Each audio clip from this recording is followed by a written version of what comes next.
Good morning, everyone.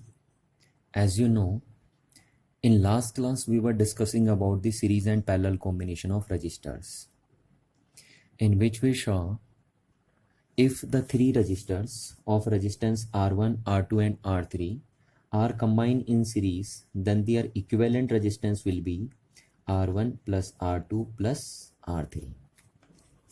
So this is a formula through which we can calculate the equivalent resistance of those three resistors which are connected in series. Now, if the three resistors are connected parallelly, then their equivalent resistance will be 1 upon R equivalent is equal to 1 upon R1 plus 1 upon R2 plus 1 upon R3. So through this formula, we can calculate the equivalent resistance of those three resistors which are connected parallelly.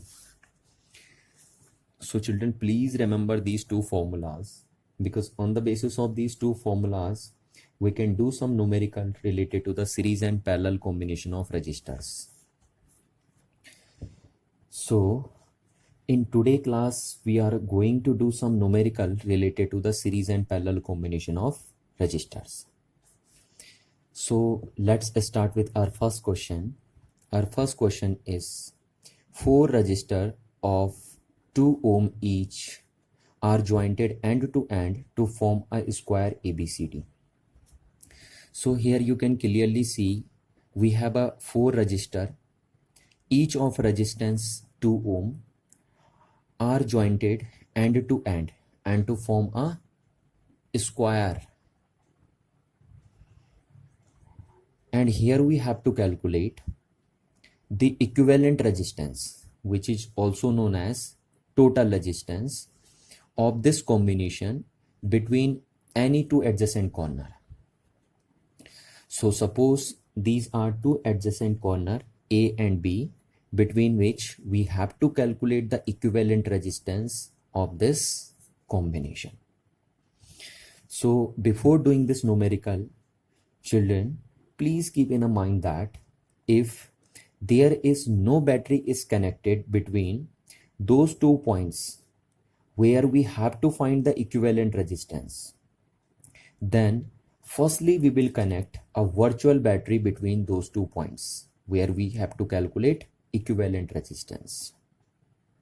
Because by doing this, then we can easily find that which resistors are connected in series and which are connected in parallel.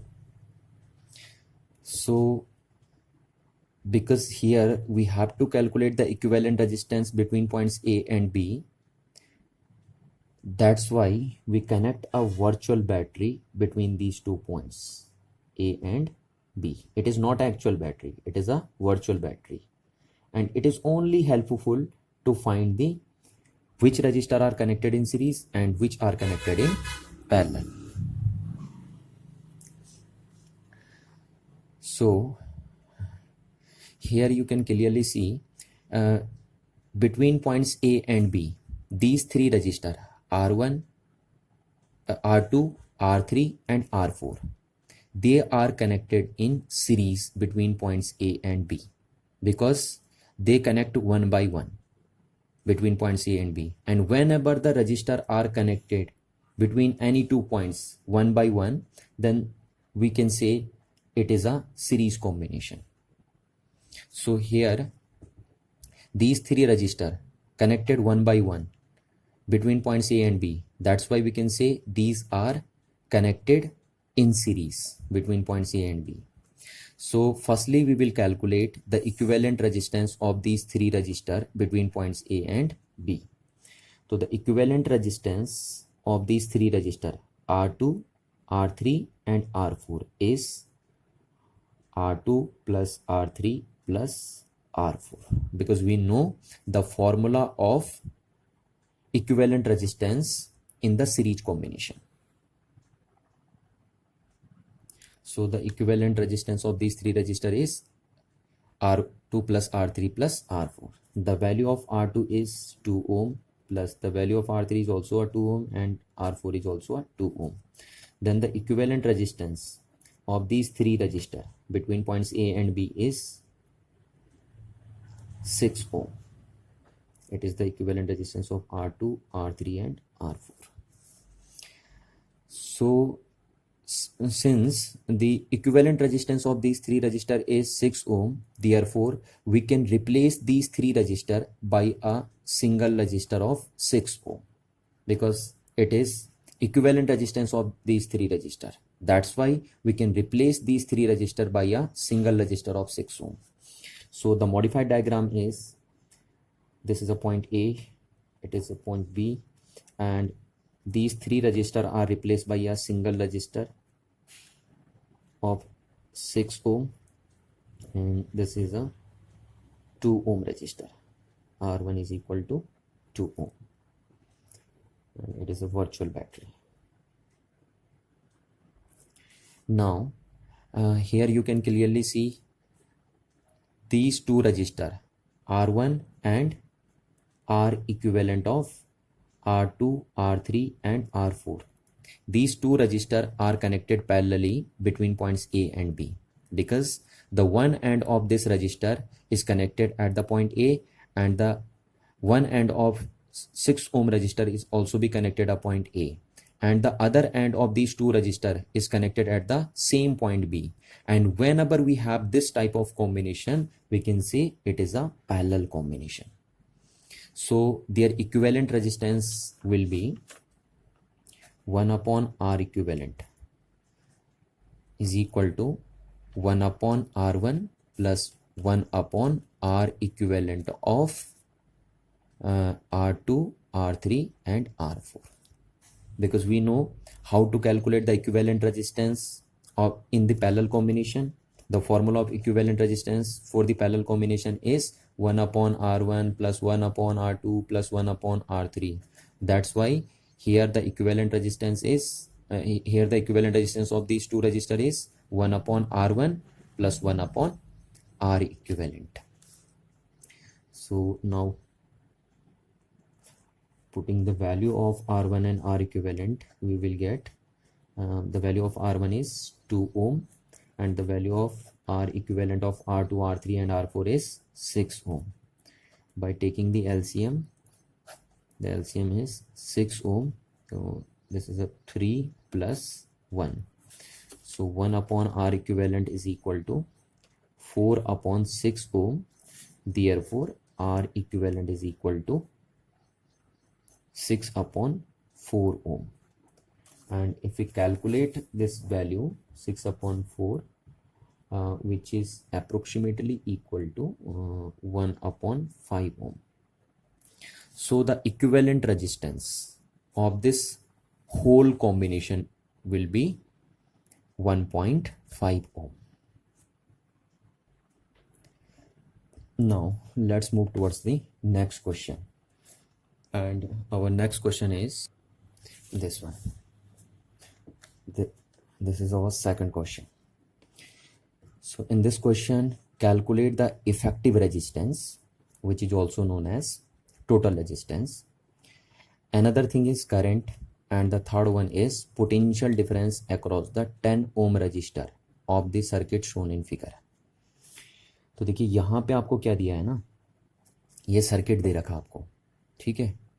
इस circuit में एक 2 volt की battery 2 volt का cell लगा है, एक 5 ओम का register है और एक 10 ओम का रजिस्टर है। और आपसे क्या पूछा गया है, पहले पूछा आपसे कैलकुलेट इक्विवेलेंट रेजिस्टेंस, यानी आपको इस सर्किट का टोटल रेजिस्टेंस निकालना है ना। इक्विवेलेंट रेजिस्टेंस, इफेक्टिव रेजिस्टेंस या टोटल रेजिस्टेंस, कुछ भी बोल दीजिए, बात एक ही है।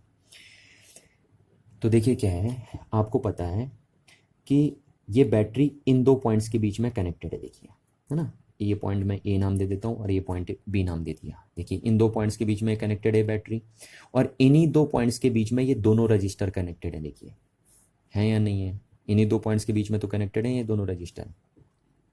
तो हमें इन दो पॉइंट्स के बीच में इक्विवेलेंट रेजिस्टेंस कैलकुलेट करना है। जो रेजिस्टेंस इन दो पॉइंट्स के बीच में होगा वही रेजिस्टेंस इस सर्किट का इक्विवेलेंट रेजिस्टेंस बोला जाएगा, क्योंकि इन्हीं दो पॉइंट्स के बीच में लगे हैं ये दोनों के दोनों रजिस्टर, ठीक है। तो हम करते हैं, देखिए कैलकुलेट इनका इक्विवेलेंट रेजिस्टेंस। तो अब अगर देखिए आप जरा, तो ये 5 ओम का रजिस्टर और ये 10 ओम का रजिस्टर ए और बी पॉइंट्स के बीच में सीरीज में कनेक्टेड है ना।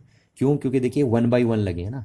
जब भी दो पॉइंट्स के बीच में रजिस्टर 1/1 लगे होते हैं तो उनको हम बोलते हैं कि ये सीरीज में कनेक्टेड है। देखिए ये सीरीज में कनेक्टेड है क्योंकि 1/1 ज्वाइंटेड है ना between points A and B, तो ए और बी पॉइंट्स के बीच में ये दोनों सीरीज में कनेक्टेड हैं।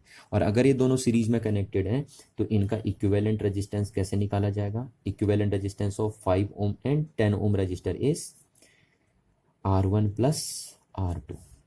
ऐसे तो निकलता ना, सीरीज में इक्विवेलेंट रेजिस्टेंस निकालने का फॉर्मूला यही होता है। ठीक है, तो R1 की वैल्यू कितनी है? देखिए 5 ओम प्लस R2 की वैल्यू कितनी है? 10 ओम। तो कितना आया आंसर? 15 ओम। ठीक है, तो इस पूरे सर्किट का जो इक्विवेलेंट रेजिस्टेंस होगा वो 15 ओम होगा। यानी आप इस सर्किट को ऐसे भी बना सकते हैं। देखिए आप इन दोनों रजिस्टर के बदले एक सिंगल रजिस्टर लगा सकते हैं between points A and B. ठीक है, क्योंकि इन दोनों का इक्विवेलेंट कितना बना? 15 ओम का बना। तो हम इन दोनों के बीच में इन दोनों के बदले एक 15 ओम का लगा सकते हैं। ठीक है, 2 वोल्ट की बैटरी हो। तो ये जो सर्किट बना, ये सर्किट इक्विवेलेंट सर्किट बोला जाएगा इस सर्किट का। ठीक है, तो ये आगे देखिए इसका इक्विवेलेंट रेजिस्टेंस 15 ओम। ठीक है, ये तो इक्विवेलेंट सर्किट हाँ इस सर्किट का। चलिए अब सेकंड क्या कैलकुलेट करना आपको? सेकंड कैलकुलेट करना है करंट। ठीक है, कि इस सर्किट में कितनी करंट फ्लो हो रही है। अब देखिए इस सर्किट में जितने भी रजिस्टर लगे हैं वो सब सीरीज में लगे हैं। देखिए बैटरी के साथ लगे हैं ना सीरीज में सारे रजिस्टर, और सीरीज में हमें पता है करंट की वैल्यू सेम होती है। तो जितनी करंट बैटरी से निकल के जाएगी उतनी ही करंट इस 5 ओम के रजिस्टर से भी फ्लो होके जाएगी, और उतनी ही करंट इस 10 ओम के रजिस्टर से भी फ्लो होके जाएगी, क्योंकि ये सीरीज में लगे हैं और सीरीज में करंट की वैल्यू सेम होती है। तो अब हमें करंट की वैल्यू निकालनी है ना, तो हम ओम्स लॉ का यूज़ करेंगे। देखिए आपको जब भी करंट, पोटेंशियल डिफरेंस और रजिस्टेंस इनकी वैल्यू कैलकुलेट करनी है तो हम ओम्स लॉ का यूज़ करते हैं। ठीक है, तो हम क्या लिखेंगे? According to Ohm's law. According to Ohm's law क्या कहता है Ohm's law? R is equal to V upon I। ठीक है, तो अब हमें यहाँ पे क्या निकालना है? करंट निकालनी है। तो so we can rewrite it in the format of I is equals to V upon R। ये बन गया हमारा। अच्छा देखिए अब अगर हम बोल रहे हैं कि टोटल करंट है तो इसका मीनिंग ये होगा टोटल रेजिस्टेंस। ठीक है, और अगर ये टोटल रेजिस्टेंस है तो ये पोटेंशियल डिफरेंस होगा उन दो पॉइंट्स के बीच में, जिन दो पॉइंट्स के बीच में आप इक्विवेलेंट रेजिस्टेंस कैलकुलेट कर रहे हैं। ठीक है, तो यहां पे एक बात बहुत जरूरी ध्यान रखनी है आपको। देखिए कि अगर मैं बोलूंगा कि ये जो R है ये जिन दो पॉइंट्स के बीच का इक्विवेलेंट रेजिस्टेंस होगा उन्हीं दो पॉइंट्स के बीच का पोटेंशियल डिफरेंस होगा ये V। इस बात को आप ध्यान रखेंगे, है ना। अच्छा अब क्योंकि हमें कौन सी करंट निकालनी है? टोटल करंट निकालनी है।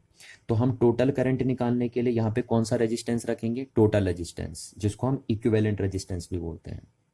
ठीक है, और ये पोटेंशियल डिफरेंस कौन सा होगा? ये पोटेंशियल डिफरेंस उन दो पॉइंट्स के बीच में होगा जिन दो पॉइंट्स के बीच ये इक्विवेलेंट रेजिस्टेंस है। तो चलिए देखिए करंट की वैल्यू कितनी हो गई? V, है ना। तो R इक्विवेलेंट की वैल्यू कितनी है? 15 ओम। अब 15 ओम रेजिस्टेंस किस पॉइंट के बीच है? इन दो पॉइंट्स के बीच में, है ना। ठीक है, तो इन दो पॉइंट्स के बीच में 15 ओम का रेजिस्टेंस है। देखिए तो पोटेंशियल डिफरेंस भी इन्हीं दो पॉइंट्स के बीच का लेना आपको। तो इन दो पॉइंट्स के बीच में जो पोटेंशियल डिफरेंस है वो कितने वोल्ट का है? वो है आपका 2 वोल्ट का। तो देयरफॉर करंट की वैल्यू क्या हो जाएगी आपके पास? करंट की वैल्यू हो जाएगी 2/15। तो 2/15 की वैल्यू कितनी होती है? 0.133 एम्पियर, है ना। अप्रोक्सीमेटिव वैल्यू हो जाएगी। तो यहाँ से जो करंट निकलेगी बैटरी से वो कितनी करंट निकलेगी? 0.133 एम्पियर। ठीक है, ये करंट निकलेगी यहाँ से। अच्छा अगर यहाँ से करंट निकली कितनी? 0.133 एम्पियर, तो बताइए इस 5 ओम के रजिस्टर में कितनी करंट पास होगी? इस 5 ओम के रजिस्टर में भी 0.133 एम्पियर की करंट ही पास होगी, क्योंकि सीरीज में लगे हैं, है ना, और सीरीज में करंट सेम होती है। और इस 10 ओम के रजिस्टर से भी कितनी करंट पास होगी? 0.133 एम्पियर की करंट पास होगी, क्योंकि ये भी इसके साथ सीरीज में लगा है और सीरीज में करंट की वैल्यू सेम होती है। ठीक हो गया, तो ये बी पार्ट हो गया हमारा। ठीक, अब हमें थर्ड पार्ट कैलकुलेट करना है। देखिए थर्ड पार्ट में हमसे क्या पूछा गया है, देखिए potential difference across the 10 ohm resistor of a circuit. तो अब हमें इस सर्किट में जो 10 ओम का रजिस्टर है उसके अक्रॉस पोटेंशियल डिफरेंस कैलकुलेट करना है। ठीक है, तो 10 ओम का रजिस्टर देखिए इन दो पॉइंट्स के बीच में कनेक्टेड है या नहीं है? तो इन दो पॉइंट्स के बीच में हमें पोटेंशियल डिफरेंस कैलकुलेट करना है कि इन दो पॉइंट्स के बीच का जो पोटेंशियल डिफरेंस होगा वो कितना होगा। ठीक, तो इन दो पॉइंट्स के बीच पोटेंशियल डिफरेंस को मेजर करने के लिए हम चाहे तो यहाँ वोल्टमीटर लगा सकते हैं आप। ठीक है, क्योंकि वोल्टमीटर क्या मेजर करता है, दो पॉइंट्स के बीच का पोटेंशियल डिफरेंस मेजर करता है। और वोल्टमीटर हमेशा कैसे लगता है, पैरेलल लगता है सर्किट में ना। तो ये देखिए, ये बैटरी का प्लस है तो ये इसका प्लस टर्मिनल, और ये बैटरी का माइनस टर्मिनल है तो ये इसका माइनस। ठीक है, अब इस वोल्टमीटर की जो भी रीडिंग होगी वो ये बताएगा कि इन दो पॉइंट्स के बीच का पोटेंशियल डिफरेंस कितना है, यानी इस 10 ओम के रजिस्टर के अक्रॉस पोटेंशियल डिफरेंस कितना है। तो अब हमें ये निकालना है, तो यहाँ कितना पोटेंशियल डिफरेंस है वो हमें कैलकुलेट करना है। तो हम वही फिर अगेन हम ओम्स लॉ का यूज़ करते हैं, है ना। तो सिंस हम लिखेंगे R equals to V upon I। अब हमें यहाँ पे क्या कैलकुलेट करना है, पोटेंशियल डिफरेंस कैलकुलेट करना है। तो इसलिए हम क्या करते हैं, फॉर्मूले को रीराइट करके V equals to R I लिख देते हैं। ठीक है, अब ये पोटेंशियल डिफरेंस हमें कौन सा कैलकुलेट करना है, जो 10 ओम के रजिस्टर के अक्रॉस है। तो ये रेजिस्टेंस भी किसका होगा, 10 ओम रजिस्टर का रेजिस्टेंस होगा, और ये करंट भी कौन सी वाली होगी, जो 10 ओम के रजिस्टर में फ्लो होके जा रही है। ठीक है ना, इस बात का ध्यान रखिए आप। चलिए, तो potential difference across 10 ohm register कितना हो जाएगा, देखिए रेजिस्टेंस ऑफ 10 ओम रजिस्टर। तो कितना रेजिस्टेंस है 10 ओम रजिस्टर का, 10 ओम into current passes through in 10 ohm resistor. तो कितनी करंट पास हो रही है 10 ओम के रजिस्टर्स में, 0.133 एम्पियर की करंट पास हो रही है नहीं हो रही है। तो जो पोटेंशियल डिफरेंस होगा 10 ओम के रजिस्टर में, उसकी वैल्यू कितनी हो जाएगी आपके पास, आप इसको मल्टीप्लाई करेंगे तो 1.33 वोल्ट हो जाएगी। आ रही ना बात समझ में, ये 1.33 वोल्ट हो जाएगी आपके पास। तो देखिए, यानी इस वोल्टमीटर की रीडिंग कितनी आएगी, इस वोल्टमीटर की रीडिंग आएगी 1.33 वोल्ट। ठीक है, जैसे एग्जाम में आपसे ऐसे भी पूछ सकता है, ये वोल्टमीटर लगा देगा, बोला इसकी रीडिंग बताइए, है ना। तो इसकी रीडिंग कितनी आएगी 1.33 वोल्ट, क्योंकि इन दो पॉइंट्स के बीच में जो पोटेंशियल डिफरेंस है वो कितना आ रहा है, 1.33 वोल्ट आ रहा है। ठीक है, अच्छा अब अगर मैं यहाँ पे थोड़ा सा क्वेश्चन एक्स्ट्रा ऐड कर दूँ आपसे, कि मैं पूछूं कि इन दो पॉइंट्स के बीच में पोटेंशियल डिफरेंस कितना होगा। ठीक है, इन दो पॉइंट्स के बीच में लगा है ना ये 5 ओम का रजिस्टर, अगर इन दो पॉइंट्स के बीच में मैं पोटेंशियल डिफरेंस पूछ दूं आपसे, या मैं ये पूछ दूं कि 5 ओम के रजिस्टर के अक्रॉस पोटेंशियल डिफरेंस कितना है, तो अब आप इजीली बता सकते हैं। देखिए कैसे, यहाँ से और यहाँ तक, यहाँ से और यहाँ तक पोटेंशियल डिफरेंस कितना है आपका, टोटल 2 वोल्ट है ना, है 2 वोल्ट।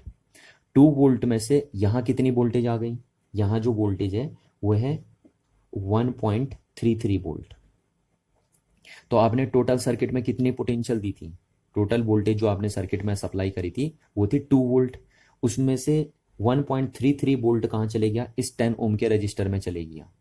ठीक है, तो जो रिमेनिंग वोल्टेज होगी, रिमेनिंग कितनी बचेगी, 2 में से जब 1.33 यहाँ चली गई तो रिमेनिंग कितनी बचेगी 0.67। तो 0.67 वोल्टेज यहाँ आएगी इस वाले रजिस्टर के क्रॉस, है ना।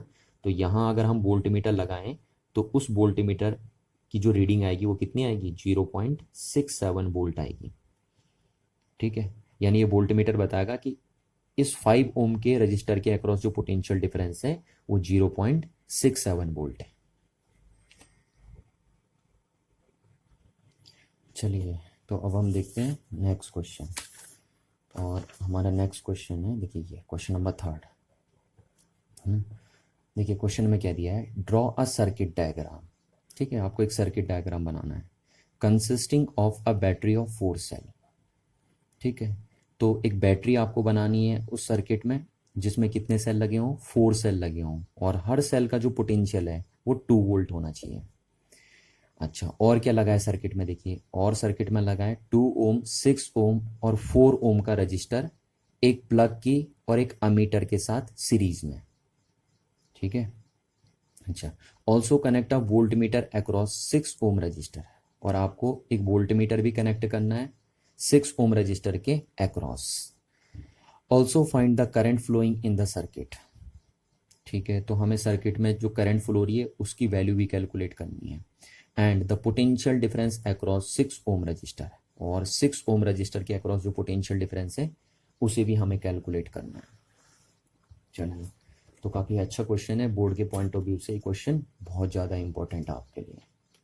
ठीक है, तो चलिए बनाते हैं। देखिए, पहले क्या बनाना ना, आपको सर्किट डायग्राम बनाना है।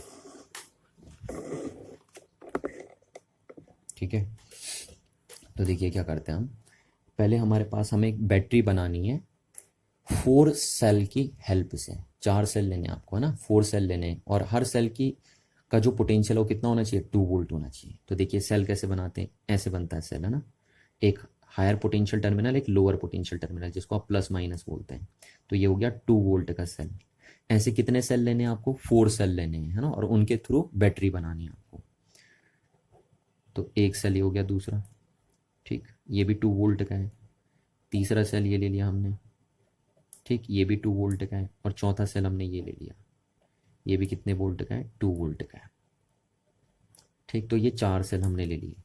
अब देखिए क्या है कि अगर आप सेल को सीरीज में कनेक्ट कर देते हैं, सेलों को सीरीज में कनेक्ट कर देते हैं, तो बैटरी बन जाती है आपके पास। यानी अगर आपको बैटरी बनानी है तो आप सेल्स को सीरीज में कंबाइन कर दीजिए, है ना। अब सीरीज में कैसे कंबाइन करते हैं, देखिए, एक बैटरी का जो नेगेटिव टर्मिनल है उसको दूसरी बैटरी के पॉजिटिव टर्मिनल से कनेक्ट कर देते हैं। देखिए, इस बैटरी का नेगेटिव टर्मिनल दूसरी बैटरी के पॉजिटिव टर्मिनल से, इस बैटरी का नेगेटिव दूसरे बैटरी के पॉजिटिव टर्मिनल से। तो ये चारों सेल आपने सीरीज में कंबाइन कर दी हैं 2 वोल्ट के। तो ये बन गई आपके पास 8 वोल्ट की बैटरी। ठीक है ना, तो ये बना दिया आपने बैटरी। और कितने सेल का यूज़ करा है आपने इस बैटरी में, 4 सेल्स का यूज़ करा है, और हर सेल की पोटेंशियल कितनी है, 2 वोल्ट। तो ये टोटल मिला के आपके 8 वोल्ट की बैटरी बन गई है इन दो पॉइंट्स के बीच में। ठीक है, ए और बी पॉइंट्स के बीच में 8 वोल्ट की बैटरी बन गई आपकी। चलिए, अब वो आपसे क्या कह रहा है, देखिए, 2 ओम, 6 ओम एंड 4 ओम रजिस्टर्स। तो अब 3 रजिस्टर बनाइए यहाँ पे ना।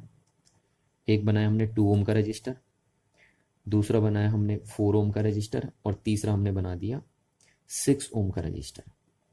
ये 3 रजिस्टर्स हमारे पास हैं। और कह रहा है 3 resistor, a plug key and a meter all are connected in series. तो इन तीनों रजिस्टर को और साथ में इनके साथ एक प्लग की और एक अमीटर को सीरीज में कनेक्ट करना है। ठीक है, तो सीरीज में कैसे कनेक्ट होते हैं, मैंने आपको बताया कि रजिस्टर अगर सीरीज में लगे हैं तो इसका मतलब वो 1 बाई 1 लगे हैं ना।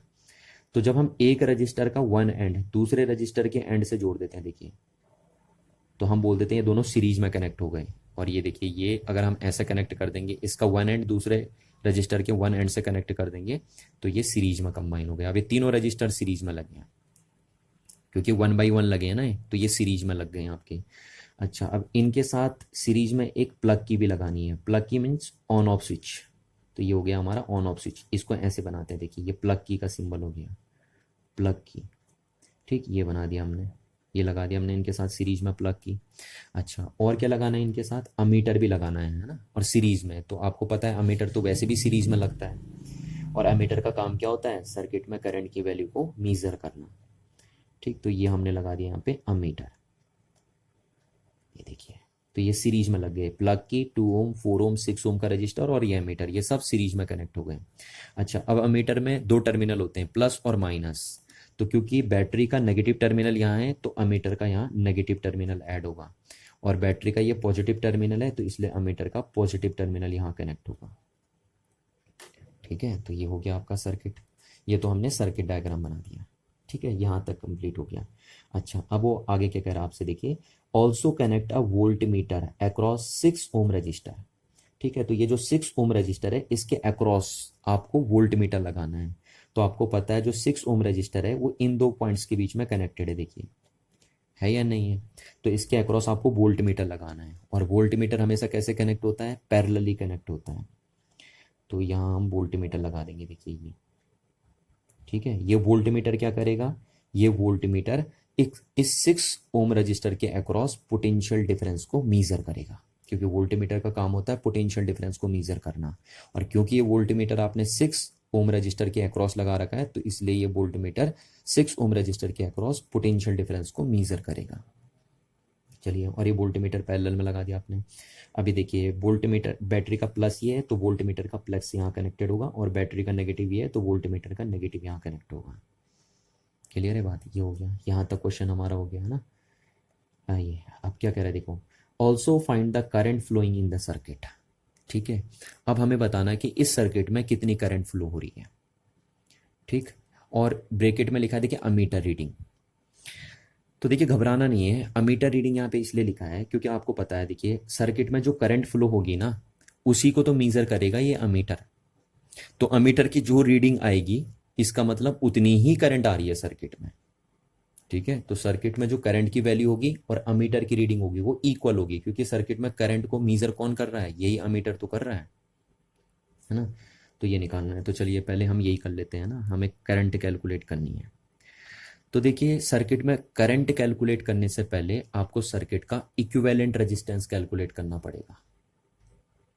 समझ में आ रही बात? क्यों? देखिए आपको पता है, आपको रेजिस्टेंस वोल्टेज या करंट जो भी निकालनी है आप ओम्स लॉ का यूज करते हैं ना। तो ओम्स लॉ में हमें पता है V upon I equal to होता है R। तो अगर हमें करंट की वैल्यू चाहिए सर्किट में, तो हमें सर्किट का पोटेंशियल डिफरेंस भी पता होना चाहिए और सर्किट का इक्विवेलेंट रेजिस्टेंस भी पता होना चाहिए। तो देखिए पोटेंशियल डिफरेंस तो हमें पता है सर्किट का, कि जो सर्किट में टोटल पोटेंशियल डिफरेंस है between points A and B वो 8 वोल्ट है। ठीक है, पर हमें सर्किट का इक्विवेलेंट रेजिस्टेंस नहीं पता, कि सर्किट का जो इक्विवेलेंट रेजिस्टेंस आएगा between points A and B वो कितना आएगा, वो अभी हमें नहीं पता। तो इसलिए हम अभी करंट की वैल्यू नहीं कैलकुलेट कर सकते हैं।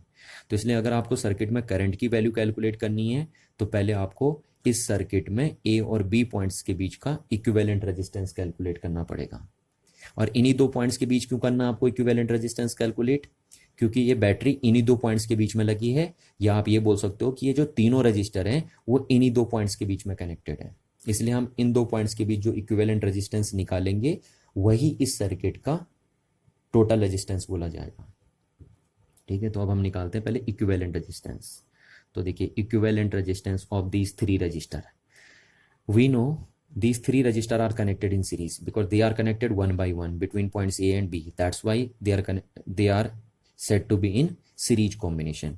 And whenever the resistors are connected in series combination, then their equivalent resistance is equal to R1 plus R2 plus R3, है ना। इसी फॉर्मूले से हम कैलकुलेट करते हैं इक्विवेलेंट रेजिस्टेंस। तो देखिए कितना हो जाएगा इनका इक्विवेलेंट रेजिस्टेंस। R1 की वैल्यू कितनी है 2 ओम, प्लस R2 की वैल्यू कितनी है 4 ओम, प्लस R3 की वैल्यू कितनी है 6 ओम। और ये इक्विवेलेंट रेजिस्टेंस किन पॉइंट्स के बीच में आ रहा है? A और B, क्योंकि इन्हीं दो पॉइंट्स के बीच में लगे ना ये तीनों रजिस्टर। तो ये इक्विवेलेंट रेजिस्टेंस है between points A and B। तो कितना हो गया देखिए 6 + 4 10 और 2 12, तो 12 ओम आ गया। ठीक है, तो आपका जो इक्विवेलेंट रेजिस्टेंस होगा between points A and B वो कितना हो जाएगा 12 ओम। यानी आप चाहो तो इन तीनों रजिस्टर को हटाकर एक 12 ओम का रजिस्टर लगा सकते हो। ठीक है, क्योंकि ये जो 12 ओम का रजिस्टर है वो इन तीनों का इक्विवेलेंट बोला जाएगा, है ना। तो ये हो गया। अच्छा, अब हमें करंट निकालनी है सर्किट में, है ना। तो करंट की वैल्यू क्या होगी देखिए, since according to Ohm's law R equals to V upon I। तो हमें करंट की वैल्यू अगर कैलकुलेट करनी है तो I इक्वल्स टू क्या हो जाएगा V अपॉन R। अच्छा, अब देखिए अगर आपको सर्किट में टोटल करंट की वैल्यू कैलकुलेट करनी है, तो अगर ये टोटल करंट है तो ये टोटल रेजिस्टेंस होना चाहिए सर्किट का। और सर्किट के जो टोटल रेजिस्टेंस है वो किन पॉइंट्स के बीच में है? A और B के बीच में है। तो क्या मैं इसको इक्विवेलेंट रेजिस्टेंस बोल सकता हूँ? बिल्कुल बोल सकते हैं ना, क्योंकि अगर ये टोटल करंट है तो ये टोटल रेजिस्टेंस होना चाहिए सर्किट का। और सर्किट का जो टोटल रेजिस्टेंस है वो इन दो पॉइंट्स के बीच में है। देखिए यही तो है, इन दो पॉइंट्स के बीच में ये सारे रजिस्टर। तो ये हो गया। अच्छा, तो ये जो पोटेंशियल डिफरेंस होगा वो भी उन्हीं दो पॉइंट्स के बीच में होना चाहिए जिन दो पॉइंट्स के बीच में ये इक्विवेलेंट रेजिस्टेंस है ना। और ये इक्विवेलेंट रेजिस्टेंस किन पॉइंट्स के बीच में? इन दो पॉइंट्स के बीच में। तो ये जो पोटेंशियल डिफरेंस होगा वो भी इन्हीं दो पॉइंट्स के बीच का होना चाहिए। ये बात आप ध्यान रखेंगे, है ना। चलिए, तो करंट की वैल्यू कितनी हो जाएगी देखिए, पोटेंशियल डिफरेंस पहले R इक्विवेलेंट बताइए। R इक्विवेलेंट इन दो पॉइंट्स के बीच कितना है 12 ओम। तो ये हो गया। अच्छा, अब बताइए पोटेंशियल डिफरेंस इन दो पॉइंट्स के बीच कितना है ना। तो ये है आपका 8 वोल्ट। ठीक, तो 8 ये सिंप्लीफाई करिए आप इसे, तो ये हो गया आपका 2/3। और वोल्ट पर ओम को आप क्या बोलते हैं? एम्पियर, क्योंकि करंट की यूनिट होती है ना एम्पियर। तो वो लिख दिया हमने। ठीक है, और इसको अगर आप सिंप्लीफाई करेंगे तो ये आ जाएगा आपका 0.67 एम्पियर। ठीक है, 2/3 की वैल्यू इतनी होती है ना, 0.67, तो ये हो गया आपका। चलिए, तो कितनी करंट आ रही है सर्किट में? 0.67 एम्पियर की करंट आ रही है, देखिए यहाँ से, है ना। ये बैटरी से कितनी करंट निकलेगी? करंट की वैल्यू होगी 0.67 एम्पियर। अच्छा, अब यहाँ से देखिए, यहाँ से 0.67 एम्पियर की करंट जा रही है, तो इस रजिस्टर में कितनी करंट पास होके जाएगी? 0.67 एम्पियर की। इसमें भी कितनी पास होके जाएगी? 0.67 एम्पियर की। और इस रजिस्टर से भी कितनी करंट पास होके जाएगी? 0.67 एम्पियर की, क्योंकि ये तीनों रजिस्टर सीरीज में लगे हैं और सीरीज में करंट की वैल्यू क्या होती है? सेम होती है ना। तो ये तीनों में सेम करंट फ्लो होके जाएगी। चलिए, अब हम करते हैं थर्ड पार्ट क्वेश्चन का। तो देखिए, थर्ड पार्ट में क्या है क्वेश्चन के? कहाँ है थर्ड पार्ट? यहाँ देखिए ना, एंड यहाँ तक हो गया हमारा क्वेश्चन। अब हमें क्या कैलकुलेट करना है? Find the potential difference across 6 ohm resistor. हमें 6 ओम रजिस्टर के अक्रॉस पोटेंशियल डिफरेंस को कैलकुलेट करना है। ठीक है, तो थर्ड पार्ट करते हैं देखिए क्वेश्चन का।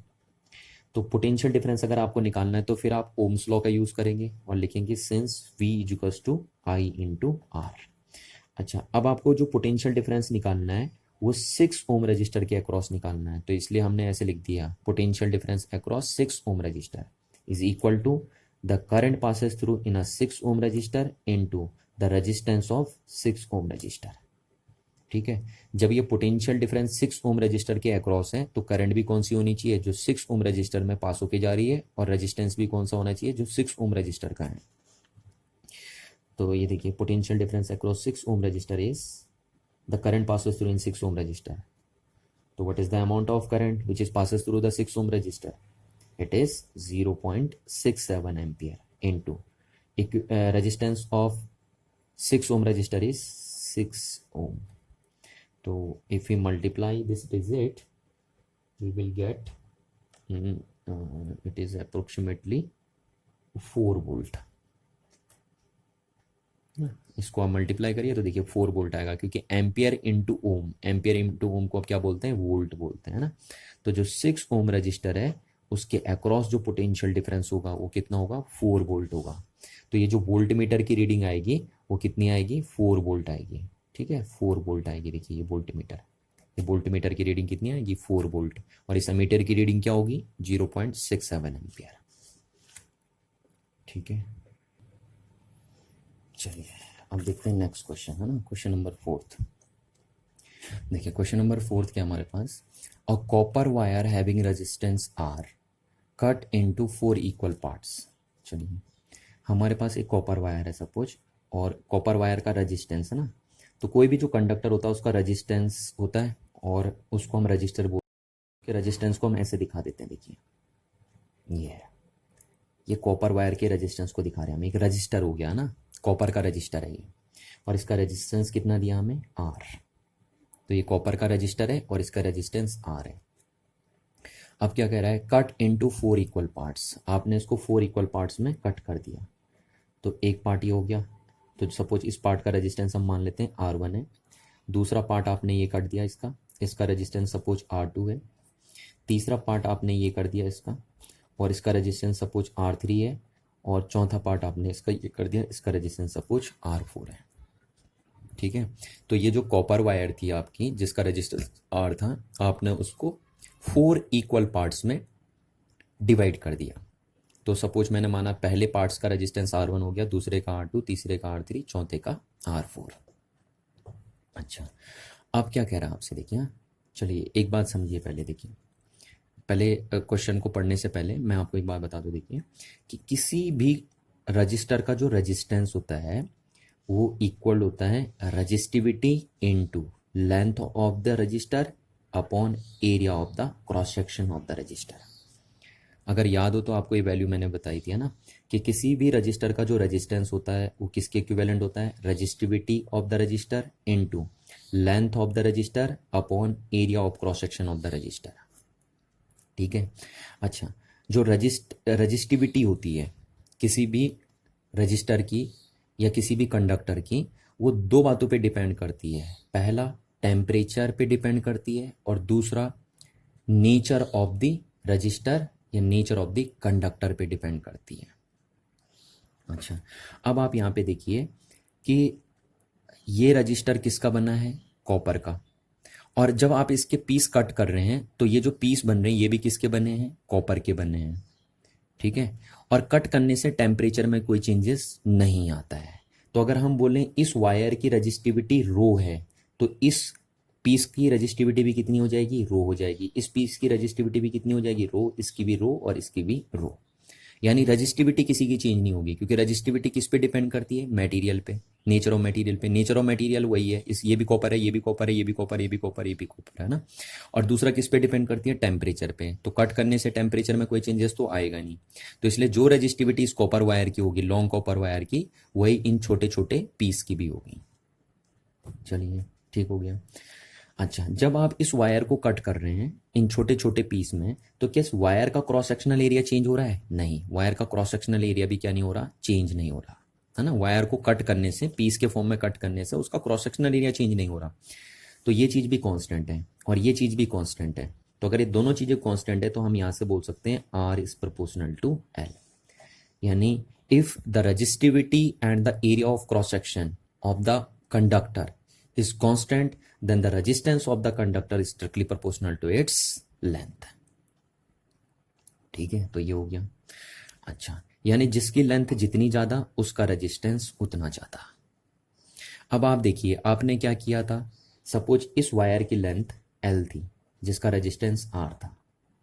ठीक है, अब आपने इस लेंथ के 4 इक्वल पार्ट्स कर दिए, तो इसकी लेंथ कितनी हो जाएगी, L/4, इसकी लेंथ भी L/4, इसकी लेंथ भी L/4 और इसकी लेंथ भी L/4 हो जाएगी ना। ये जो छोटे छोटे पीस हैं सबकी लेंथ L/4 हो जाएगी। अच्छा, अब क्योंकि जितने भी पीस हैं सबका रो सेम है, सबका क्रॉस सेक्शनल एरिया सेम है, तो इसलिए सिर्फ लेंथ के बेस पे ही रेजिस्टेंस डिसाइड होगा। ठीक है, तो इसका लेंथ कितनी हो गई, L/4, तो इसलिए इसका रेजिस्टेंस भी कितना हो जाएगा, R/4। यानी अगर आप इस वायर के 4 पीस करते हैं, ठीक है, तो एक पीस का रेजिस्टेंस कितना हो जाएगा, R/4 हो जाएगा। अच्छा, तो इसका भी कितना हो जाएगा फिर, R/4, इसका रेजिस्टेंस भी हो जाएगा R/4 और इसका रेजिस्टेंस भी हो जाएगा R/4, है ना।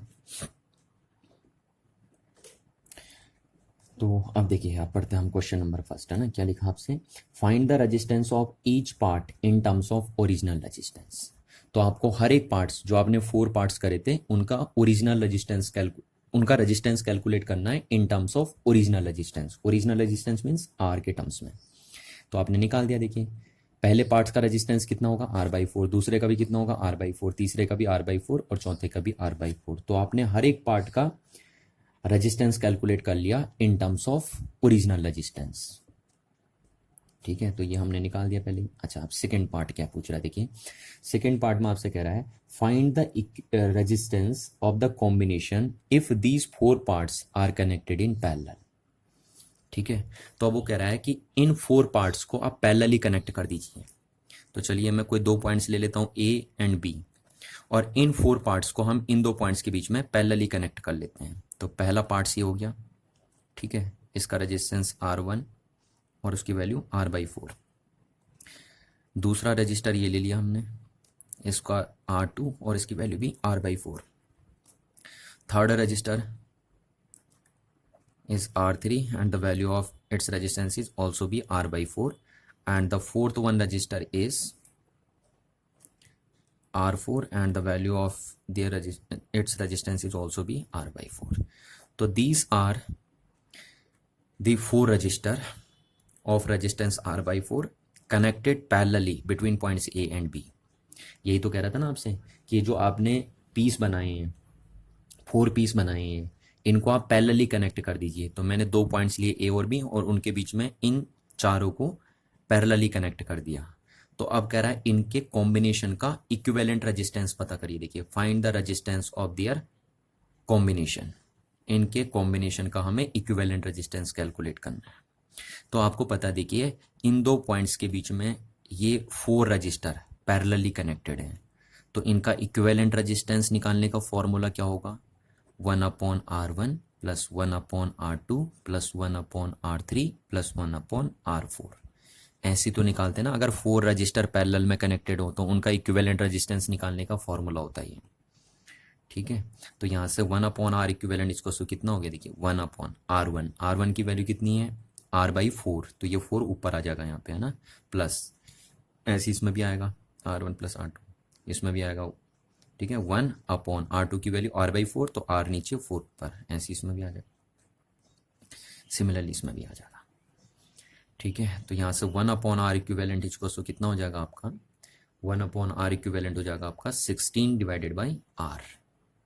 ठीक, तो यहाँ से r इक्विवेलेंट की वैल्यू कितनी आ जाएगी आपके पास, r/16, ये हो गया, देखिए, है ना।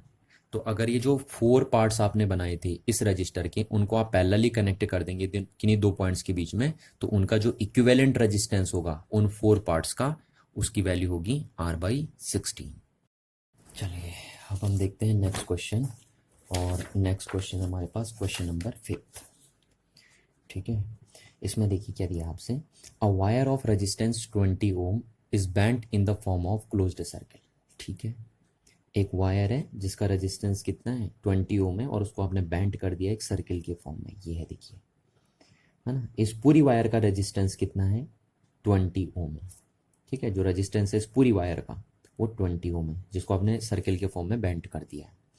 अच्छा, अब क्या कह रहा है, देखिए, what is the effective resistance, effective means equivalent resistance, तो what is the equivalent resistance between 2 points at the end of any diameter of a circle.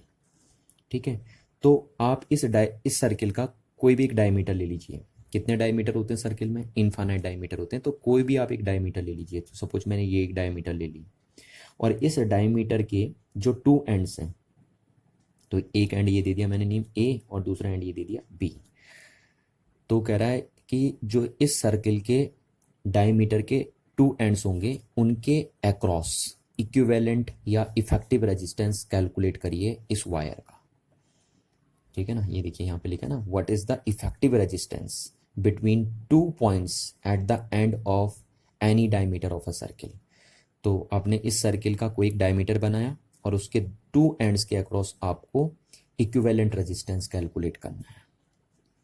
ठीक है, तो चलिए देखिए क्या है, ये पॉइंट्स में ए ले लेता हूँ, ये पॉइंट्स में बी ले लेता हूँ। अब क्योंकि देखिए हमें क्या करना है ना, ए और बी पॉइंट्स के बीच में इक्विवेलेंट रेजिस्टेंस कैलकुलेट करना है, तो हम इस वायर को यहाँ से कट कर सकते हैं, ये मान सकते हैं, क्योंकि हमें इन 2 पॉइंट्स के बीच में कैलकुलेट करना है, तो हमने इस वायर को मान लिया कि हमने यहाँ से कट कर दिया। ठीक है, अब अगर हम यहाँ से कट करते हैं वायर को, तो हमें पता है हमने वायर का क्रॉस सेक्शनल एरिया तो चेंज किया नहीं है, हमने वायर का मटेरियल तो चेंज किया नहीं है। तो अगर हम वायर का ना तो क्रॉस सेक्शनल एरिया चेंज करते हैं, ना मटेरियल चेंज करते हैं, ठीक है, तो जो वायर का रेजिस्टेंस होता है वो डायरेक्टली प्रोपोर्शनल होता है उसके लेंथ के। अभी अभी मैंने आपको बताया था ना कि अगर वायर का मटेरियल चेंज नहीं किया आपने, वायर का क्रॉस सेक्शनल एरिया चेंज नहीं हुआ, तो वायर का जो रेजिस्टेंस होता है फिर वो डायरेक्टली प्रोपोर्शनल होता है उसकी लेंथ के। जितनी ज़्यादा लेंथ उतना ज़्यादा रेजिस्टेंस, जितनी कम लेंथ उतना कम रेजिस्टेंस। तो आप मान के चलिए कि आपने वायर को यहाँ से कट किया, ठीक, तो अब इस पार्ट की लेंथ, अगर पूरे वायर की लेंथ अगर सपोज एल है ना, तो जो एल लेंथ की वायर है उसका रेजिस्टेंस कितना है, 20 ओम है। इस पूरी वायर की लेंथ सपोज मानिए एल, और इसका रेजिस्टेंस आर इक्वल्स टू कितना है, 20 ओम। अब अगर आप इस वायर को यहाँ से कट कर देंगे तो इस अपर पार्ट का रेजिस्टेंस कितना हो जाएगा, 10 ओम, क्योंकि इस अपर पार्ट की लेंथ कितनी हो जाएगी, L/2। और जब L लेंथ का रेजिस्टेंस 20 ओम है, तो इस फॉर्मूले से हम बोल सकते हैं L/2 लेंथ, यानी ये लेंथ L/2 लेंथ का रेजिस्टेंस कितना हो जाएगा, 10 ओम, है ना। तो इसका रेजिस्टेंस 10 ओम और इस पार्ट का रेजिस्टेंस भी कितना हो जाएगा, 10 ओम। तो यहाँ से हम क्या कर सकते हैं, अपर पार्ट का रेजिस्टेंस यहाँ दिखा सकते हैं 10 ओम, और बॉटम पार्ट का रेजिस्टेंस यहाँ दिखा सकते हैं 10 ओम। देखिए क्यों कट किया हमने ऐसा, क्योंकि हमें इन 2 पॉइंट्स के बीच में इक्विवेलेंट रेजिस्टेंस कैलकुलेट करना था। तो हम मान सकते हैं कि 10 ओम का रजिस्टर ये लगाएं और 10 ओम का रजिस्टर ये लगाएं इन 2 पॉइंट्स के बीच में, ऐसा हम मान सकते हैं, है ना। चलिए अब हमें क्या कैलकुलेट करना है, इन 2 पॉइंट्स के बीच में इक्विवेलेंट रेजिस्टेंस कैलकुलेट करना है ए और बी के बीच में। तो देखिए ये दोनों कैसे कनेक्टेड हैं, ए और बी पॉइंट्स के बीच में पैरेलली कनेक्टेड है, क्योंकि दोनों रजिस्टर का एक एंड ए पॉइंट से जुड़ा है और दोनों रजिस्टर का दूसरा एंड बी पॉइंट से जुड़ा है। और जब भी ऐसा होता है, इस टाइप का कॉम्बिनेशन जब भी आपको देखने को मिलता है, तो इसको हम पैरेलल कॉम्बिनेशन बोलते हैं। ठीक है, चलिए तो इनका इक्विवेलेंट रेजिस्टेंस हम कैसे निकालेंगे, 1/R equivalent is equals to 1/R1 plus 1/R2। अच्छा इसको शॉर्टकट देखिए, मैं आपको बार बार कहता हूँ ऐसा मत लगाइए आप, इसको शॉर्टकट आप कैसे लिखते हैं, R equivalent equals to R1 into R2 upon R1 plus R2 ना, इससे अच्छा इसमें रखिए आप, एक ही बात है, इसी को सिंप्लीफाई करके हमने ये लिखा है। तो जो आर इक्विवेलेंट इक्वल्स टू होगा वो कितना होगा, R1 की वैल्यू 10 इंटू 10 ओम इंटू R2 की value 10 ohm upon R1 10 ohm plus R2 10 ohm. तो R इक्विवेलेंट इक्वल्स टू हो जाएगा आपका 100 ohm square, ohm ohm into ohm square upon 20 ohm. Zero से जीरो कैंसिल आउट, इससे कैंसिल आउट 5 और ohm से ohm cancel out, तो R equivalent कितना हो गया, 5 ओम हो गया। ठीक है, तो इन दो पॉइंट्स के बीच जो इक्विवेलेंट रेजिस्टेंस आएगा इस वायर का वो कितना आएगा, 5 ओम आएगा। ठीक है ना, चलिए अच्छा यहाँ पे एक बात आप गौर करिए कि जब दो रेजिस्टेंस जिनकी वैल्यू इक्वल होती है पैरेलली कनेक्टेड होते हैं ना, अगर दो रजिस्टर इक्वल वैल्यू के पैरेलली कनेक्टेड होते हैं तो उनका जो इक्विवेलेंट रेजिस्टेंस होता है वो इंडिविजुअल रेजिस्टेंस का हाफ होता है। देखिए दिख रहा है ना आपको, जैसे ये 10 का, ये 10 का है, तो इनका जो इक्विवेलेंट आएगा पैरेलल कॉम्बिनेशन में वो इंडिविजुअल का हाफ आएगा। देखिए 5 आ गया ना, अगर सपोज 20 का होता है, 20 का होता तो इक्विवेलेंट कितना होता है इन दोनों का, फिर 10 ओम होता। या सपोज ये होता 50 ओम, ये 50 ओम का, तो इनका जो इक्विवेलेंट होता वो होता 25 ओम का। ठीक, तो इस बात को आप सीधे याद रखिए कि if two resistors of equal values are connected in parallel then their equivalent resistance is just half of the individual value of a resistance। चलिए अब हम देखते हैं नेक्स्ट क्वेश्चन, है ना। तो नेक्स्ट क्वेश्चन हमारे पास क्वेश्चन नंबर 6। ठीक है, अब इसमें क्या दिया है देखिए, क्वेश्चन नंबर 6 में for the circuit shown in figure, आपको एक सर्किट दिया है। देखिए अब इस सर्किट में थोड़ी सी देखिए, एक क्वेश्चन बहुत इंपॉर्टेंट है, पहले आपको मैं बता दूं। ठीक है, आपके बोर्ड के एग्जाम के पॉइंट ऑफ व्यू से ये बहुत इंपॉर्टेंट क्वेश्चन है। इस टाइप के क्वेश्चन अक्सर बोर्ड में पूछे जाते हैं, तो आप ध्यान से करेंगे। देखिए क्वेश्चन को, है ना, क्या लिखा है, for the circuit shown in figure, ये सर्किट आपको दिया है। अब अभी तक जो सर्किट आपने किए थे उनमें आपको क्लियरली दिख रहा था कि रजिस्टर सीरीज में कनेक्टेड है या पैरेलल में कनेक्टेड है। ठीक है, पर इस सर्किट में आपको क्लियरली ये पता नहीं चल रहा कि रजिस्टर सीरीज में कनेक्टेड है या पैरेलल में कनेक्टेड है। यहाँ पे मिक्स हो गया है ना, सीरीज में भी है और पैरेलल में भी है। तो चलिए आइए देखते हैं अब इसको कैसे करते हैं यहाँ पे, है ना। अच्छा अब इसमें देखिए टोटल कितने रजिस्टर हैं इस सर्किट में, 3, 7 ओम का है, दूसरा 5 ओम का है और तीसरा 10 ओम का रजिस्टर है। ठीक है, 3 रजिस्टर लगे पड़े हैं इस सर्किट में और एक 6 वोल्ट की बैटरी लगी पड़ी है। चलिए अब क्या पूछ रहा है देखिए, सबसे पहला पार्ट है इसमें, कैलकुलेट द रिजल्टेंट रेजिस्टेंस, है ना। Resultant means equivalent. देखिए आप रिजल्टेंट बोल दीजिए, इक्विवेलेंट बोल दीजिए, टोटल रेजिस्टेंस बोल दीजिए या नेट रेजिस्टेंस बोल दीजिए, बात एक ही है। तो हमें इस सर्किट का इक्विवेलेंट रेजिस्टेंस कैलकुलेट करना है। तो देखिए क्योंकि जो ये सारे रजिस्टर लगे हैं ना, तीनों के तीनों रजिस्टर, वो इन दो पॉइंट्स के बीच में कनेक्टेड हैं, ए और बी पॉइंट्स के बीच में। देखिए ठीक है, और ये बैटरी भी इन्हीं दो पॉइंट्स के बीच में कनेक्टेड है। देखिए ठीक है, ए और बी पॉइंट्स के बीच में।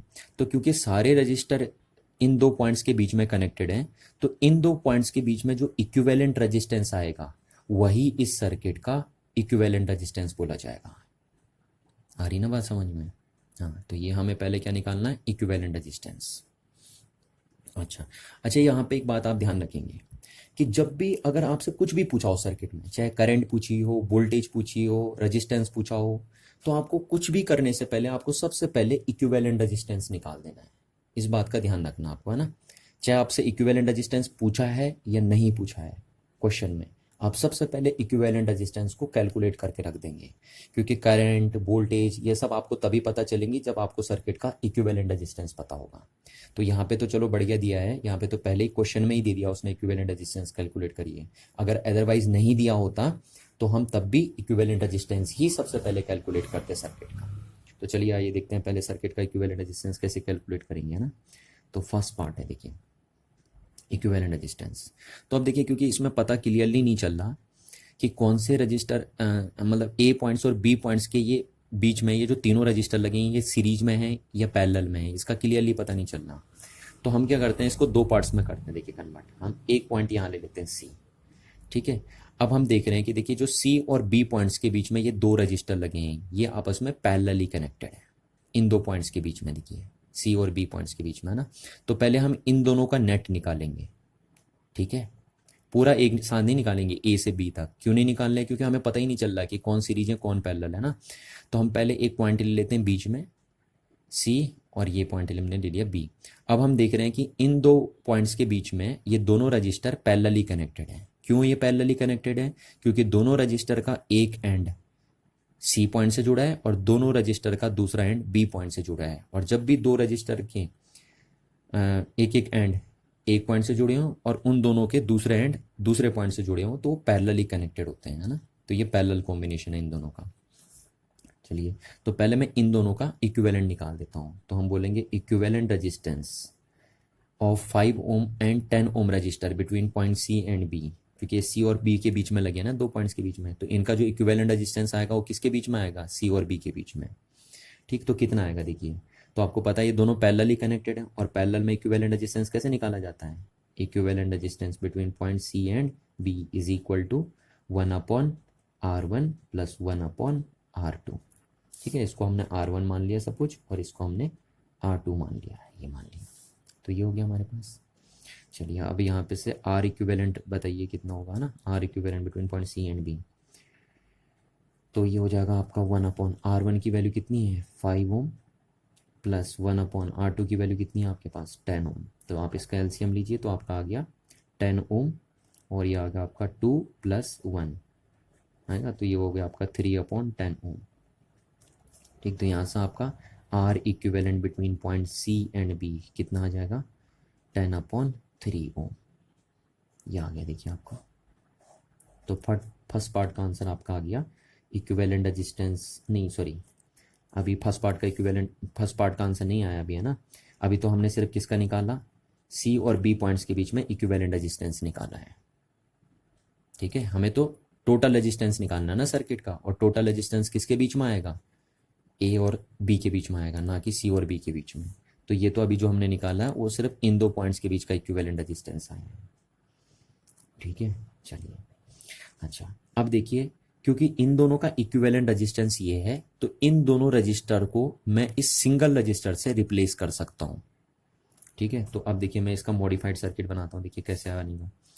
ये लगा आपका 7 ओम का रजिस्टर, ये पॉइंट हुआ ए, ये पॉइंट हुआ सी, और सी और बी पॉइंट्स के बीच में इन दोनों को हम रिप्लेस कर सकते हैं 10/3 ओम के सिंगल रजिस्टर से, क्योंकि ये रजिस्टर इन दोनों का इक्विवेलेंट है ना। तो 10/3 ओम का रजिस्टर हो गया, और इसका नेम क्या है, R equivalent of C B, क्योंकि सी और बी पॉइंट्स के बीच लगाएं। और ये हो गया आपका 6 वोल्ट की बैटरी, ठीक है, ये हो गया। अच्छा, अब देखिए, अब इन दो पॉइंट्स के बीच में जो इक्विवेलेंट रेजिस्टेंस होगा वही तो इस सर्किट का टोटल रेजिस्टेंस है ना। तो अब हमें इन दो पॉइंट्स के बीच इक्विवेलेंट रेजिस्टेंस निकालना है। तो अब देखिए आप जरा, इन दो पॉइंट्स के बीच में ये रजिस्टर 1/1 कनेक्टेड है, और जब भी रजिस्टर 1/1 कनेक्टेड होते हैं दो पॉइंट्स के बीच में, तो हम उनको बोलते हैं कि वो सीरीज में कनेक्टेड है। तो ये दोनों रजिस्टर सीरीज में कनेक्टेड है, देखिए, है ना, ए और बी पॉइंट्स के बीच में। अच्छा, इसकी वैल्यू को मैं R3 मान लेता हूँ, ठीक है। तो ये दोनों सीरीज में कनेक्टेड हैं, तो सीरीज में इक्विवेलेंट रेजिस्टेंस आप कैसे निकालते हैं, इक्विवेलेंट रेजिस्टेंस आप निकाल लें इन दोनों का, किन पॉइंट्स के बीच में, ए और बी के बीच में। तो कितना हो जाएगा देखिए, है ना। सीरीज में इक्विवेलेंट रेजिस्टेंस कैसे निकालते हैं आप, R1 + R2 + R3। तो यहाँ पे ये है आपका, पहला है R3 प्लस दूसरा वाला रजिस्टर कौन सा है, R equivalent between point C and B. तो इसकी वैल्यू है आपके पास 7 ओम, और प्लस इसकी वैल्यू आपके पास 10/3 ओम। अगर आप इसको सॉल्व करेंगे तो ये हो गया 21 + 3, तो 31/3 ओम आ गया, ठीक। तो जो R इक्विवेलेंट बनेगा between points A and B वो आ गया 31/3 ओम, ठीक है। तो अब आया आपका आंसर, पहले पार्ट का आंसर आपका आ गया कि जो इक्विवेलेंट रेजिस्टेंस आया इस सर्किट का between points A and B, है ना, वो कितना आया 31/3 ओम का आया, ठीक है। और ये जो रेजिस्टेंस होगा वही तो इस सर्किट का पूरा इक्विवेलेंट रेजिस्टेंस होगा, क्योंकि ए और बी पॉइंट्स के बीच में ही सारे रजिस्टर कनेक्टेड हैं, तो इसलिए ए और बी पॉइंट्स के बीच का जो इक्विवेलेंट रेजिस्टेंस है वही सर्किट का टोटल रेजिस्टेंस बोला जाएगा। चलिए यहाँ है आपका। अच्छा अब देखिए नेक्स्ट है ना बी पार्ट। अब बी पार्ट में हमें क्या करना, देखिए सेकेंड पार्ट क्वेश्चन का। ठीक है, सेकेंड पार्ट है द टोटल करंट। हमें टोटल करंट पता करनी है, इस सर्किट में टोटल करंट कितनी फ्लो हो रही है। तो देखिए हमें अगर करंट पता करनी है, वोल्टेज या रेजिस्टेंस, इनकी वैल्यू अगर हमें फाइंड करनी है तो हम ओम्स लॉ का यूज़ करते हैं। तो since according to Ohm's law V upon I is equals to R. ठीक है, तो हमें करंट निकालनी है तो हम यहाँ से आई इज इक्वल्स टू करते हैं V अपॉन आर। ठीक है, अच्छा अब हमें ये क्या करनी है, टोटल करंट कैलकुलेट करनी है। तो अगर आपको टोटल करंट कैलकुलेट करनी है तो आप यहाँ टोटल रेजिस्टेंस लिखेंगे, है ना। और टोटल रेजिस्टेंस यहाँ पे क्या है, equivalent resistance between points A and B. देखिए अगर आपको टोटल करंट निकालनी तो आप टोटल रेजिस्टेंस लिखेंगे, ठीक है ना। अच्छा अब ये जो वोल्टेज होगी ये कौन सी होगी, ये वोल्टेज उन दो पॉइंट्स के बीच की होगी जिन दो पॉइंट्स के बीच का ये इक्विवेलेंट रेजिस्टेंस है। तो ये इक्विवेलेंट रेजिस्टेंस सर्किट का ए और बी पॉइंट्स के बीच में है, तो ये जो पोटेंशियल होगा यहाँ पे वो भी ए और बी पॉइंट्स के बीच का होगा। ये बात ध्यान रखना कि जिन दो पॉइंट्स के बीच का इक्विवेलेंट रेजिस्टेंस होगा उन्हीं दो पॉइंट्स के बीच का ये पोटेंशियल डिफरेंस होगा। ठीक है, और यहाँ पे हमने ये टोटल रेजिस्टेंस क्यों रखा, क्योंकि हमें टोटल करंट कैलकुलेट करनी थी। तो देखिए करंट की वैल्यू कितनी आ जाएगी, है ना। तो आई इक्वल हो जाएगा आर इक्विवेलेंट। तो आर इक्विवेलेंट कितना है इन दो पॉइंट्स के बीच में, अभी अभी आपने निकाला था 31/3 ओम। ठीक, और पोटेंशियल डिफरेंस, तो इन दो पॉइंट्स के बीच में जो पोटेंशियल डिफरेंस है वो कितना है ए और बी के बीच में, वो है 6 वोल्ट का।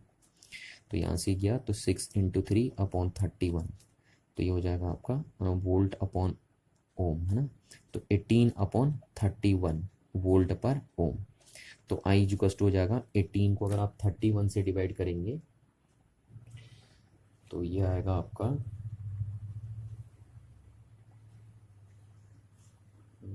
18/31। तो 18/31 की वैल्यू हो जाएगी आपकी 0.58 एम्पियर। ये बात ध्यान रखना ना, आप सॉल्व करके देख सकते हैं सही। और वोल्ट पर ओम को आप क्या बोलते हैं, एम्पियर बोलते हैं। ठीक है, तो यह हो गया करंट की वैल्यू। ठीक, सर्किट में इतनी करंट। तो सेकंड पार्ट का आंसर भी आपने निकाल दिया। सर्किट में जो टोटल करंट है वो कितनी है, 0.58 एम्पियर की है। ठीक है, ये हो गया हमारे पास। तो यानी जो बैटरी से करंट निकल ली है वो कितने एम्पियर की करंट निकल ली है, 0.58 एम्पियर की करंट निकल ली है, देखिए। ठीक है, अच्छा अब देखिए यहाँ से आई 0.58 एम्पियर की करंट। अब देखिए जो ये 7 ओम का रजिस्टर है वो बैटरी के साथ कैसे कनेक्टेड है, सीरीज में कनेक्टेड है ना। देखिए सीरीज में कनेक्टेड है, तो बैटरी के साथ क्योंकि ये रजिस्टर सीरीज में कनेक्टेड है और सीरीज में जितने भी डिवाइस होते हैं उन सब में करंट की वैल्यू सेम होती है। तो इसलिए 7 ओम के रजिस्टर में जो करंट पास होके जाएगी वो भी कितनी जाएगी, 0.58 एम्पियर की जाएगी। तो इसको हम लिख सकते हैं the current passes through in 7 ohm resistor is also भी 0.58 एम्पियर, क्योंकि सीरीज में लगा बैटरी के साथ, है ना। चलिए अब देखिए यहाँ से यहाँ तक आएगी कितनी करंट, 0.58 एम्पियर तक की करंट आएगी, नहीं आएगी। अब यहाँ से करंट के फ्रैक्शन होंगे। देखिए यहाँ करंट 0.58 एम्पियर नहीं जाएगी और यहाँ भी 0.58 एम्पियर नहीं जाएगी, है ना, क्योंकि यहाँ पे ये पैरेलल में कनेक्टेड है और पैरेलल में करंट की वैल्यू डिफरेंट होती है। पैरेलल में पोटेंशियल की वैल्यू सेम होती है, पोटेंशियल मतलब वोल्टेज की वैल्यू सेम होती है पैरेलल में ना। चलिए तो यहाँ से ये जो करंट है 0.58 एम्पियर की वो यहाँ तक आएगी और यहाँ से उसके फ्रैक्शन होंगे। तो यहाँ जो फ्रैक्शन जाएगा उसको मैं बोल दूंगा, उसको मैंने नाम दे दिया आई, यानी करंट इन 5 ओम रजिस्टर। ठीक है, और यहाँ जो करंट जाएगी उसको मैं बोल दूंगा करंट इन 10 ओम रजिस्टर। ठीक है, ये गई करंट यहाँ से। अब ये 5 ओम की करंट यहाँ से यहाँ तक आएगी, ये 10 एम्पियर की, मतलब यहाँ जो करंट है 10 ओम के रजिस्टर में ये करंट यहाँ से यहाँ तक आएगी और ये दोनों मिलकर यहाँ से जब निकलेंगी तो ये कितनी करंट बना देंगी फिर दोबारा, क्योंकि इसी करंट के तो दो फ्रैक्शन हुए थे और जब ये दोबारा कंबाइन होगी तो यहाँ से कितनी करंट बाहर निकलेगी, 0.58 एम्पियर की करंट निकलेगी बाहर ना। अगेन ये 0.58 एम्पियर की करंट निकलेगी। चलिए तो यहाँ तक तो हमने करंट भी निकाल दी। अच्छा अब थर्ड पार्ट हमें क्वेश्चन का करना है। देखिए तो थर्ड पार्ट में हमसे क्या पूछा गया, देखिए थर्ड पार्ट में बोला गया हमसे, क्वेश्चन का जो थर्ड पार्ट है कह रहा है द वोल्टेज मीन्स पोटेंशियल। आप वोल्टेज बोल दीजिए, पोटेंशियल बोल दीजिए या पोटेंशियल डिफरेंस बोल दीजिए, बात एक ही है ना। चलिए तो हमें क्या कैलकुलेट करना, the voltage and current in each resistor. 3 register यहाँ पे लगे हैं, 7, 5 और 10 ओम के। तो कह रहा है हर एक रजिस्टर में, जो भी रजिस्टर है ईच रजिस्टर में करंट और वोल्टेज दोनों की वैल्यू पता करिए। तो अब हमें पता करना है कि इस रजिस्टर में करंट और वोल्टेज की वैल्यू क्या है, इसमें करंट और वोल्टेज की वैल्यू क्या है, और इसमें करंट और वोल्टेज की वैल्यू क्या है। तो पहले चलिए इसके बारे में बात करते हैं ना। तो करंट इन 7 ओम रजिस्टर, तो ये तो हमें क्लियरली पता है, देखिए यहाँ सामने पहले लिख दिया 0.58 एम्पियर, आ गया आंसर। तो current passes through in 7 ohm resistor is 0.58 ampere. Now we also find the potential difference या voltage across this 7 ohm resistor. तो हमें यह भी पता करना है कि 7 ओम रजिस्टर में जो वोल्टेज होगी वो कितनी होगी। ठीक है, तो चलिए हमें वोल्टेज निकालनी है, तो हम ओम्स लॉ का यूज़ करेंगे। तो ओम्स लॉ क्या कहता है, V equals to I into R। अब हमें वोल्टेज निकालनी है 7 ओम के रजिस्टर में, तो जो करंट होगी वो भी कौन सी वाली लेनी है, 7 ओम के रजिस्टर से जो पास होके जा रही है, और जो रजिस्टेंस होगा वो भी 7 ओम के रजिस्टर का होगा। ठीक है, तो कितनी वोल्टेज आ जाएगी, देखिए वोल्टेज अक्रॉस 7 ओम रजिस्टर, तो current passes through in 7 ohm register कितनी है 0.58 एम्पियर की, इनटू रजिस्टेंस, जो रजिस्टेंस है ये 7 ओम का, वो कितना है 7 है ना, 7 ओम। तो अगर आप इसको मल्टीप्लाई करेंगे तो 7 इंटू 8, ये आपका आ जाएगा 6 0 और ये हो जाएगा 4, तो 4.06 वोल्ट हो जाएगा आपका, है ना। एम्पियर ओम को क्या बोलते हैं हम, वोल्ट बोलते हैं, क्योंकि पोटेंशियल की यूनिट क्या होती है, वोल्ट।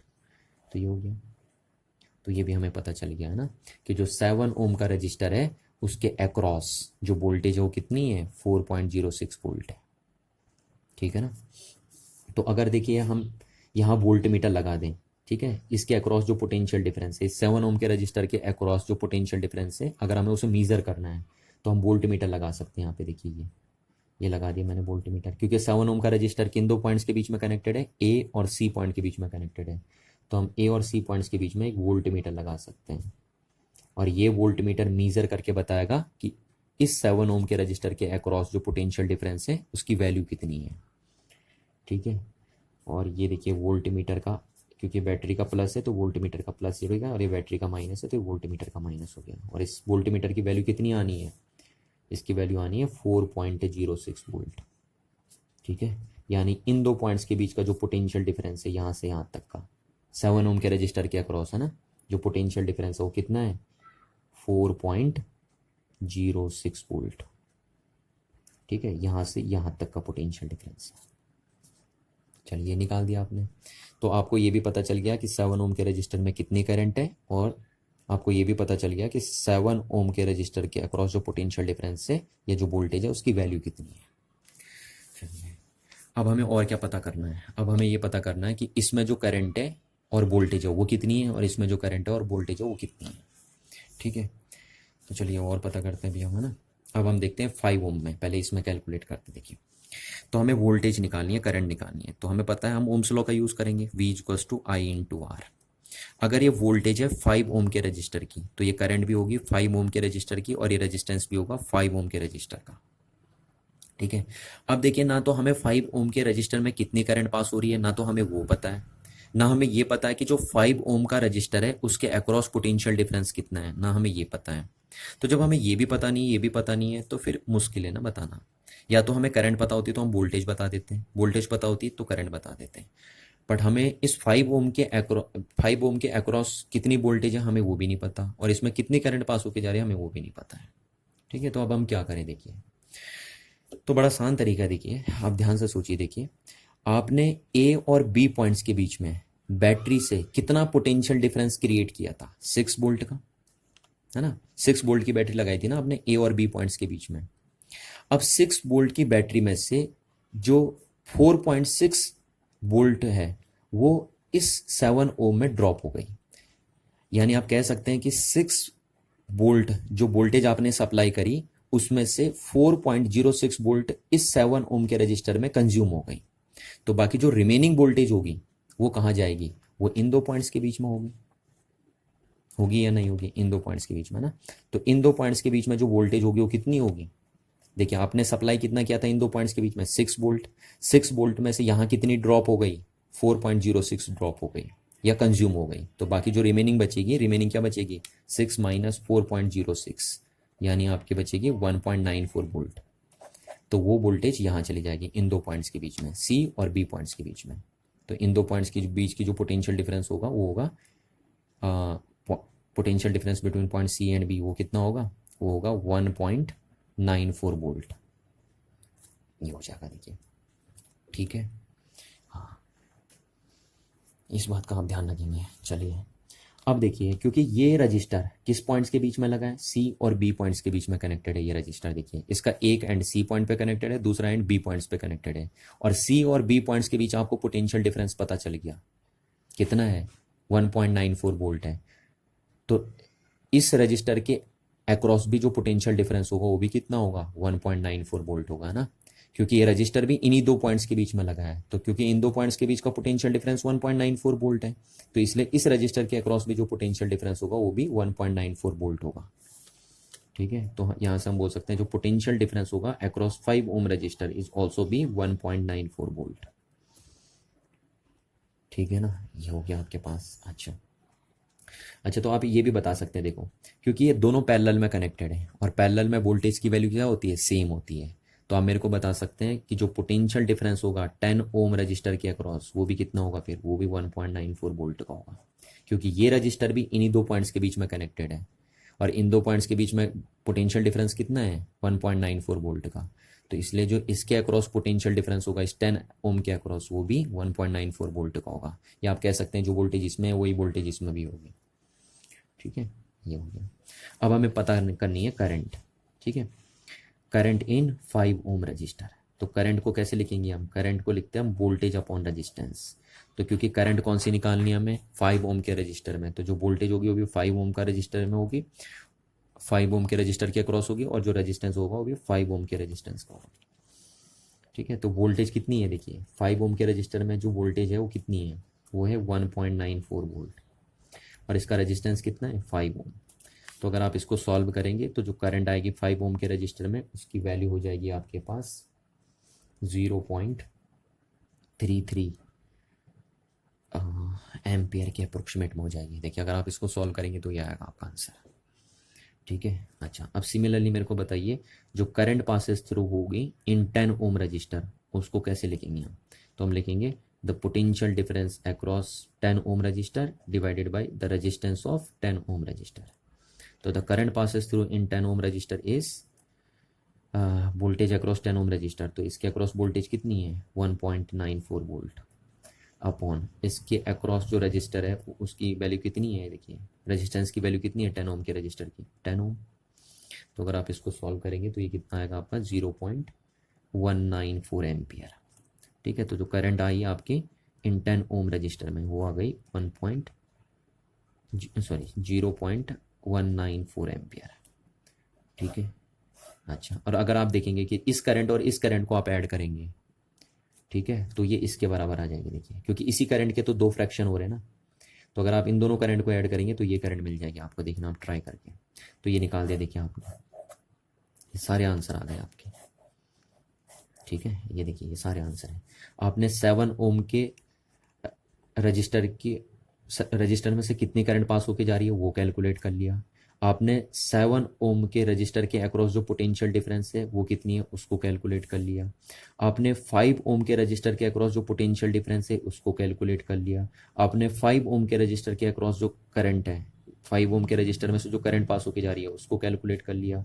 आपने जो 10 ओम के रजिस्टर के अक्रॉस जो पोटेंशियल डिफरेंस है उसको कैलकुलेट कर लिया, और आपने 10 ओम के रजिस्टर के अक्रॉस 10 ओम के रजिस्टर में से जो करंट पास होके जा रही है उसको भी आपने कैलकुलेट कर लिया। तो यही सब तो हमें कैलकुलेट करना था, यही तो फोर्थ पार्ट में था क्वेश्चन के। देखिए the voltage and current in each resistor, तो ये निकाल दी देखिए हमने सारी की सारी वैल्यूज।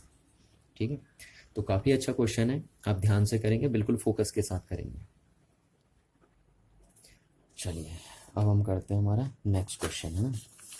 तो नेक्स्ट क्वेश्चन हमारा क्वेश्चन नंबर 8, और इस क्वेश्चन में हमें क्या कैलकुलेट करना, देखिए फाइंड द इक्विवेलेंट रेजिस्टेंस, है ना, across the two ends A and be in the circuit. इस सर्किट में हमें ए और बी एंड्स के अक्रॉस इक्विवेलेंट रेजिस्टेंस कैलकुलेट करना है। ठीक है, चलिए तो देखिए हम कैसे करेंगे, है ना। बड़ा सिंपल सा क्वेश्चन है, आपको सिर्फ टफ लग रहा हो बस। अच्छा आप एक चीज़ देखिए, देखिए हमें इन दो पॉइंट्स के बीच में इक्विवेलेंट रेजिस्टेंस कैलकुलेट करना है। तो पहले हम देखिए इन दो पॉइंट्स के बीच में निकालते हैं। इन पॉइंट्स को हम नाम दे देते हैं, ठीक है। इस पॉइंट को मैंने नाम दे दिया सी, इस पॉइंट को नाम दे दिया डी, ठीक। इस पॉइंट को नाम दे दिया ई और इस पॉइंट को नाम दे दिया एफ। अच्छा अब यहाँ से आइए देखिए ए, ठीक। अब ये पॉइंट आया आपका सी। अब पहले सी और डी के बीच में निकालिए आप, देखिए सी और डी के बीच में इक्विवेलेंट रेजिस्टेंस कैलकुलेट करिए। तो इन दोनों का क्या हो जाएगा, देखिए इन दोनों का जो नेट बनेगा, इन दोनों रजिस्टर का जो इक्विवेलेंट रेजिस्टेंस आएगा between point C and D, वो कितना आएगा। तो आपको पता है ये दोनों रजिस्टर सी और डी पॉइंट्स के बीच में पैरेलली कनेक्टेड है या नहीं है। देखिए देखो पैरेलली कनेक्टेड इन दो पॉइंट्स के बीच में, सी और डी पॉइंट्स के बीच में। तो इनका जो नेट आएगा वो कितना आएगा। तो मैंने अभी अभी आपको बताया था कि अगर जो दो रजिस्टर, जब दो रजिस्टर इक्वल वैल्यूज के पैरेलल में कनेक्टेड होते हैं तो उनका जो इक्विवेलेंट आता है वो इंडिविजुअल का भी हाफ आता है, ठीक है। तो अगर आप इन दोनों का इक्विवेलेंट निकाल के देखेंगे तो इन दोनों का जो इक्विवेलेंट रेजिस्टेंस आएगा वो 1 ओम आ जाएगा। आप ट्राई करके देख लीजिए, क्योंकि पैरेलल में कनेक्टेड है। तो आप ये फॉर्मूला लगाइए, देखिए R equivalent equals to R1 into R2 upon R1 plus R2, ठीक है। तो इन दोनों का नेट कितना आ जाएगा, देखिए 2 इंटू 2 अपॉन 2 प्लस 2, तो ये हो जाएगा 4 अपॉन 4 और कट के क्या हो गया आपका 1 ओम। देखिए तो इन दोनों का नेट कितना हो गया 1 ओम। और किन दो पॉइंट्स के बीच में लगे हैं, सी और डी। तो सी और डी पॉइंट्स के बीच में इन दोनों का नेट आ गया 1 ओम। अच्छा अब हम देखिए इन दोनों को देखते हैं। तो डी और ई पॉइंट्स के बीच में इनका इक्विवेलेंट कैलकुलेट करिए। देखिए तो इनका इक्विवेलेंट कितना होगा, अगेन ये 2 ओम है। तो इन दोनों का जो इक्विवेलेंट रेजिस्टेंस होगा बिटवीन पॉइंट डी एंड ई, वो भी आपका कितना हो जाएगा, वो भी आपका हो जाएगा 1 ओम। ये हो गया, देखिए ये पॉइंट हो गया आपका ई, ठीक। और यहाँ से कनेक्टेड है बी। चलिए अब देखिए सी और एफ पॉइंट्स के बीच में इन दोनों का इक्विवेलेंट बताइए। देखिए इन दोनों का इक्विवेलेंट कितना होगा। तो अगेन सी और एफ पॉइंट्स के बीच में दोनों रजिस्टर पैरेलली कनेक्टेड है और इसका भी रेजिस्टेंस 2 ओम है, इसका भी रेजिस्टेंस 2 ओम है। तो इन दोनों का नेट कितना हो जाएगा, इंडिविजुअल का हाफ, है ना। तो सी और एफ के बीच में इन दोनों का नेट कितना हो जाएगा, इन दोनों का नेट हो जाएगा 1 ओम। क्लियर है बात, ये देखिए इन दोनों का नेट 1 ओम। अच्छा अब एफ और ई पॉइंट्स के बीच में ये दोनों रजिस्टर भी कैसे कनेक्टेड है, पैरेलली कनेक्टेड है, ठीक है। और इसकी भी रेजिस्टेंस की वैल्यू 2 ओम, इसके भी रेजिस्टेंस की वैल्यू 2 ओम। तो इन दोनों का जो नेट बनेगा ई और एफ पॉइंट्स के बीच, वो क्या होगा, इंडिविजुअल का हाफ हो जाएगा। देखिए ये, तो इसकी भी वैल्यू 1 ओम आ जाएगी। आया नहीं आया। तो ये सर्किट देखिए सिंप्लीफाई करके ये हो गया, हुआ या नहीं हुआ, देखिए सिंप्लीफाई करके ये हो गया आपका। अच्छा अब ये पॉइंट्स हो गया ए, ये पॉइंट्स हो गया आपका सी और ये पॉइंट्स हो गया आपका बी। अब हम ए, सी और ई पॉइंट्स के बीच में इन दोनों का इक्विवेलेंट कैलकुलेट करते हैं। देखिए इन दोनों का ना, किस पॉइंट्स के बीच में, सी और ई पॉइंट्स के बीच में। तो ये सी पॉइंट्स हो गया, ये ई पॉइंट्स हो गया। तो इन दोनों का इक्विवेलेंट हम कैलकुलेट करते हैं। तो देखिए ये रजिस्टर और ये रजिस्टर सी और ई के बीच में सीरीज में कनेक्टेड है। देखिए 1 बाई 1 लगे नहीं इन दो पॉइंट्स के बीच में, इन दो पॉइंट्स के बीच में ये 1 बाई 1 ज्वाइंटेड है। देखिए तो जब रजिस्टर 1 बाई 1 रहते हैं तो वो सीरीज कॉम्बिनेशन बोला जाता है। तो ये इन दो पॉइंट्स के बीच में ये दोनों रजिस्टर सीरीज में हो गए। तो सीरीज में इनका नेट कितना हो जाएगा, आपको पता है सीरीज में इक्विवेलेंट निकालने का फॉर्मूला क्या होता है, R1 प्लस R2, है ना। तो R1 की वैल्यू 1 ओम प्लस R2 की वैल्यू भी 1 ओम, तो कितना हो जाएगा 2 ओम हो जाएगा। तो इन दोनों का नेट कितना हो जाएगा, इन दोनों का नेट हो जाएगा 2 ओम इन दो पॉइंट्स के बीच में। देखिए ठीक, इन दोनों के बदले का ये लगा दिया हमने 2 ओम का। अच्छा अब सी और ई के बीच में इन दोनों का इक्विवेलेंट कितना बनेगा। तो ये दोनों भी सी और ई पॉइंट्स के बीच में सीरीज में कनेक्टेड है। देखिए 1 बाई 1 लगे हैं, ठीक है। तो इनका भी जो नेट बनेगा वो भी कितना आ जाएगा आपका 2 ओम हो जाएगा। आएगा नहीं आएगा। अब देखिए ये पॉइंट और ये पॉइंट तो एक ही हो गया, है ना। ये पॉइंट एक ही हो गया। तो आप सी और ई के बीच बोल दीजिए, ए और बी के बीच बोल दीजिए, बात एक ही है। तो अब ए और बी पॉइंट्स के बीच जो इक्विवेलेंट रेजिस्टेंस आएगा वो कितना आएगा, देखिए इनका। तो क्योंकि ये भी 2 का है, ये भी 2 का है, और ए और बी पॉइंट्स के बीच में बोल दीजिए या सी और ई पॉइंट्स के बीच में बोल दीजिए, तो ये दोनों रजिस्टर पैरेलल में कनेक्टेड है। देखिए क्योंकि इन दोनों का एक एक एंड सी पॉइंट से जुड़ा है और दूसरा एंड ई पॉइंट से जुड़ा है, तो ये पैरेलल कॉम्बिनेशन है। तो पैरेलल कॉम्बिनेशन में क्योंकि ये दोनों रजिस्टर सेम है तो इनका जो इक्विवेलेंट होगा वो कितना आ जाएगा, 1 ओम आ जाएगा। ठीक है, ये हो गया। तो इस पूरे सर्किट का जो इक्विवेलेंट रेजिस्टेंस है between points A and B वो कितना है, 1 ओम का है ना। ये देखिए ए और बी के बीच में इन दोनों का नेट भी कितना आ गया, इन दोनों का नेट आ गया 1 ओम का। तो इस पूरे सर्किट का जो इक्विवेलेंट रेजिस्टेंस है वो आया आपका 1 ओम, है ना। तो घबराना नहीं, देखिए छोटे से क्वेश्चन है वो, आपको लग रहा है अजीब अजीब सा, बाकी बड़ा सिंपल क्वेश्चन था। चलिए अब हम देखते हैं नेक्स्ट क्वेश्चन, है ना। तो नेक्स्ट क्वेश्चन हमारे पास क्वेश्चन नंबर 9। अब देखिए कभी इस टाइप के क्वेश्चन भी आते हैं आपके पास, ठीक है, आपको घबराना नहीं है थोड़ा सा। अब ये सर्कुलर फॉर्म में दे दिए मैंने क्वेश्चन, देखिए ऐसे सर्किल के फॉर्म में, ठीक। तो घबराना नहीं, कोई दिक्कत नहीं है, देखिए इसमें आराम से बिल्कुल सॉल्व हो जाएंगे। कैसे करेंगे मैं ट्रिक बता रहा हूँ अभी आपको। देखिए क्वेश्चन क्या लिखा है, find the equivalent resistance between points A and be in the following figure. यह आपका फिगर बना है और इस फिगर में आपको ए और बी पॉइंट्स के बीच में इक्विवेलेंट रेजिस्टेंस कैलकुलेट करना है, ठीक है। तो आप कैसे कैलकुलेट करेंगे, आप थोड़ा सा यहाँ पे दिक्कत है, देखिए आपको, है ना, आपको समझ में नहीं आ रहा सीरीज है, कौन सीरीज में है कौन पैरेलल में है, तो हम कैसे करेंगे। तो आपको देखो मैं एक बात बता रहा हूँ, जब भी ऐसे सर्किल वाले क्वेश्चन आएंगे ना, आप इनको रेक्टेंगुलर फॉर्म में कन्वर्ट करिए पहले।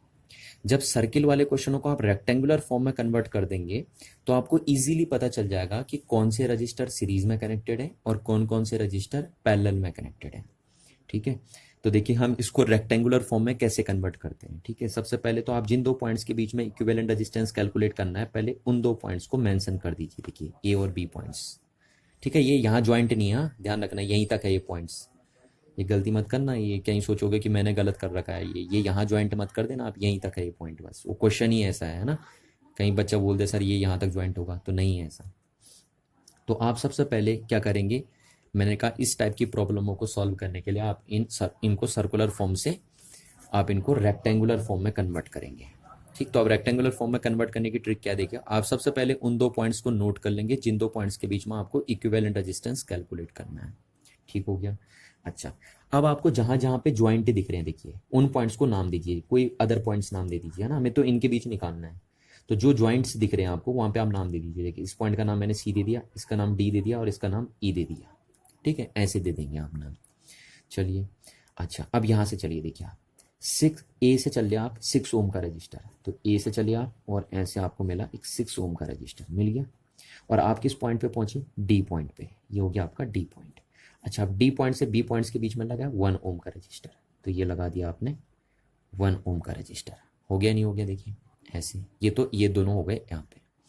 अच्छा, अब देखिए क्या है ना कि ए और सी पॉइंट्स के बीच में कोई भी रजिस्टर नहीं है, देखिए ये तो शॉर्ट हो रखा है ना, यहाँ पे कुछ भी नहीं है, यहाँ पे कोई भी रजिस्टर नहीं है यहाँ पे, तो ए और सी पॉइंट एक ही हैं, क्योंकि अगर यहाँ कोई रजिस्टर होता तो हम बोलते अलग अलग हैं, बट क्योंकि ये पॉइंट्स के बीच में कोई भी रजिस्टर नहीं है तो हम बोलेंगे ये शॉर्ट हो रखे हैं दोनों पॉइंट, ठीक है, शॉर्ट हैं दोनों पॉइंट, शॉर्टिंग बोलते हैं इसको, शॉर्टिंग हो गई।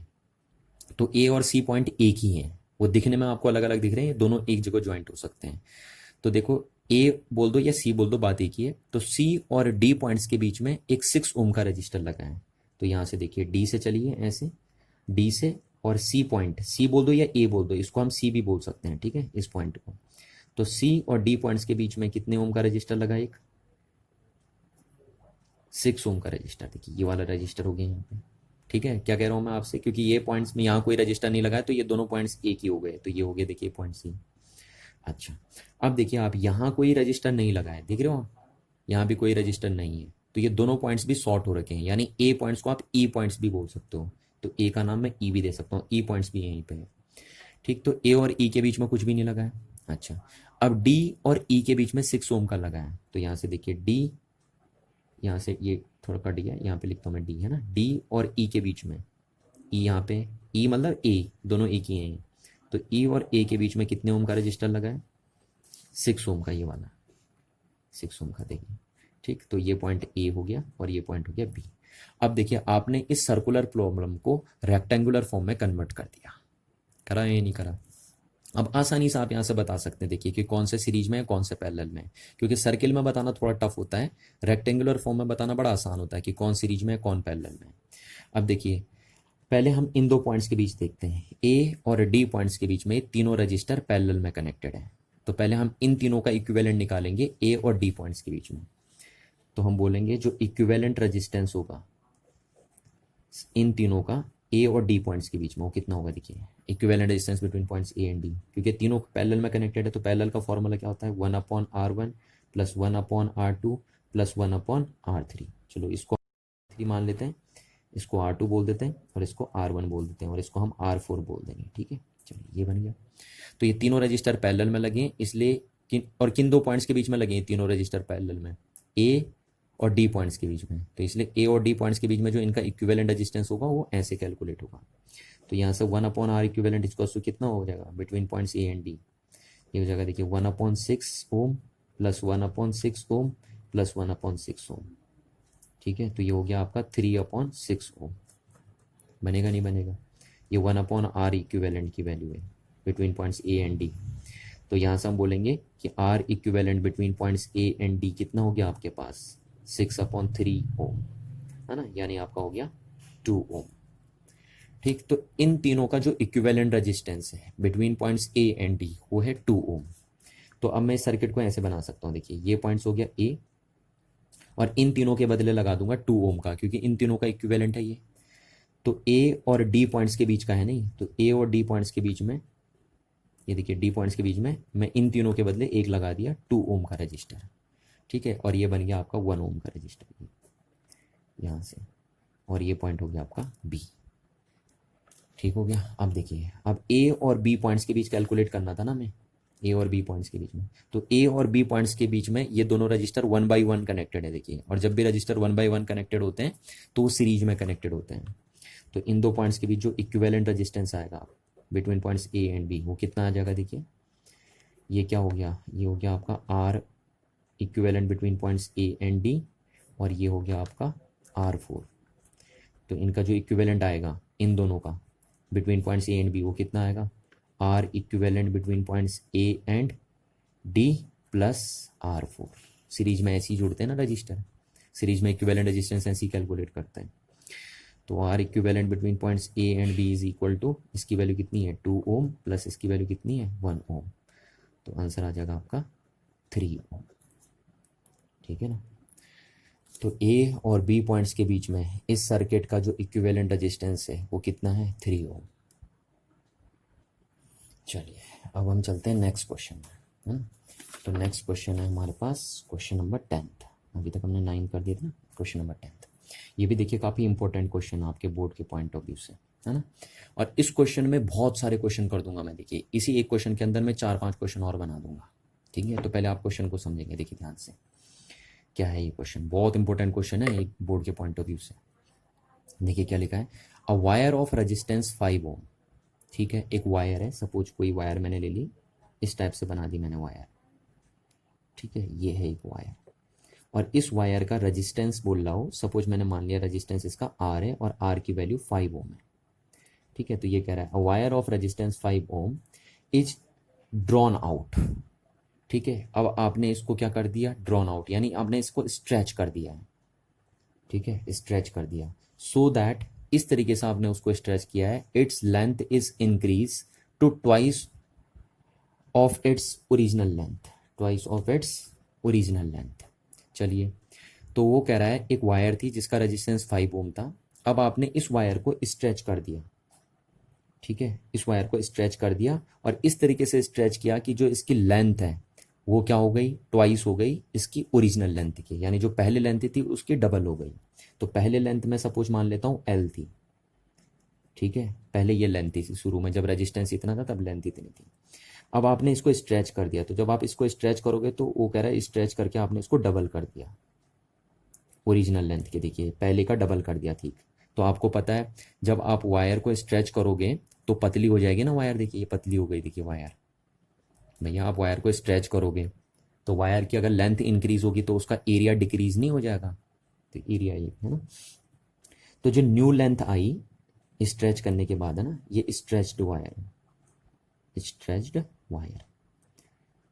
ठीक, तो इस स्ट्रेच्ड वायर की जो लेंथ है उसको मैं L डैश मान लेता हूँ, ये L डैश, और इस L डैश की वैल्यू कितनी है? Twice of its original length.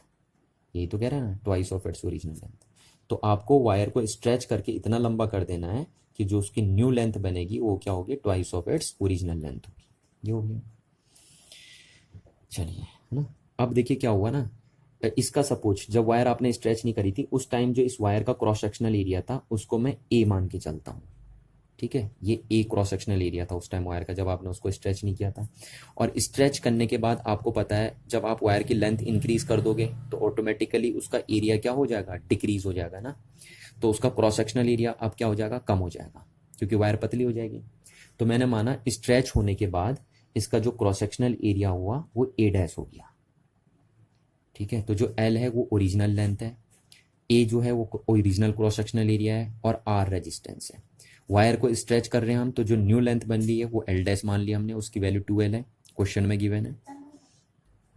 Wire को जब हमने स्ट्रेच किया तो उसका जो न्यू क्रॉस सेक्शनल एरिया बना वो ए डैश हो गया। ठीक, ये तो क्वेश्चन हो गया। अब देखिए क्या पूछा हमसे, calculate its new resistivity and resistance. तो हमें यहाँ पे ये पता करना है कि वायर जब हम स्ट्रेच करेंगे तो उस वायर की जो न्यू रजिस्टिविटी होगी और न्यू रेजिस्टेंस होगा वो कितना होगा। ठीक है, ओल्ड रेजिस्टेंस तो ये था वायर का, पर जब हम उसको स्ट्रेच कर देंगे तो उसका जो न्यू रेजिस्टेंस और रेजिस्टिविटी होगी उसकी वैल्यू हमें यहाँ पे कैलकुलेट करनी है। चलिए, तो अब देखिए पहले सॉल्यूशन से पहले देखिए, सॉल्यूशन से पहले मैं आपको एक बात बता दूं, देखिए कि जो वायर का रेजिस्टेंस होता है वो इज इक्वल टू होता है resistivity of the wire into length of the wire and cross sectional area of the wire. किसी वायर का जो रेजिस्टेंस होता है वो इतना होता है। ठीक है, अच्छा, जो वायर का रेजिस्टेंस होता है वो 4 फैक्टर पे डिपेंड करता है। कौन कौन से 4 factor, nature of the wire, temperature of the wire, length of the wire and area of the wire. तो वायर का जो रेजिस्टेंस वो 4 बातों पे डिपेंड करता है। ठीक है, अच्छा, वायर की जो रजिस्टिविटी है, ये रो से दिखाते हैं हम रजिस्टिविटी, तो वायर की रजिस्टिविटी सिर्फ 2 ही बातों पे डिपेंड करती है बस। एक नेचर ऑफ द वायर पे डिपेंड करती है और दूसरा टेम्परेचर ऑफ द वायर पे डिपेंड करती है। ठीक है ना, ये बात ध्यान रखना। और एक बात और जरूर ध्यान रखिए कि जो वायर की रजिस्टिविटी होती है वो कभी वायर की लेंथ और वायर के क्रॉस सेक्शनल एरिया पे डिपेंड नहीं करती है। किसी भी वायर की रजिस्टिविटी सिर्फ और सिर्फ 2 ही बातों पे डिपेंड करती है कि उस वायर के मटेरियल का नेचर कैसा है, यानी किस टाइप के मटेरियल से वो वायर बनी है, और दूसरा वायर की रजिस्टिविटी वायर के टेम्परेचर पे डिपेंड करती है बस। वायर की रजिस्टिविटी कभी भी वायर के लेंथ और वायर के क्रॉस सेक्शनल एरिया पे डिपेंड नहीं करती है। तो अब देखिए यहाँ पे क्या पूछा है ना, कि अगर आप इस वायर को स्ट्रेच कर देंगे और इसकी लेंथ डबल कर देंगे तो इसकी रजिस्टिविटी क्या होगी। तो वायर को स्ट्रेच करने से वायर का मटेरियल तो चेंज हुआ नहीं और ना ही वायर का टेम्परेचर चेंज हुआ। स्ट्रेच करने से ना तो मटेरियल चेंज होगा ना टेम्परेचर चेंज होगा। तो जब ना मटेरियल चेंज हुआ ना टेम्परेचर चेंज हुआ तो वायर की रजिस्टिविटी में भी कोई चेंज नहीं आएगा।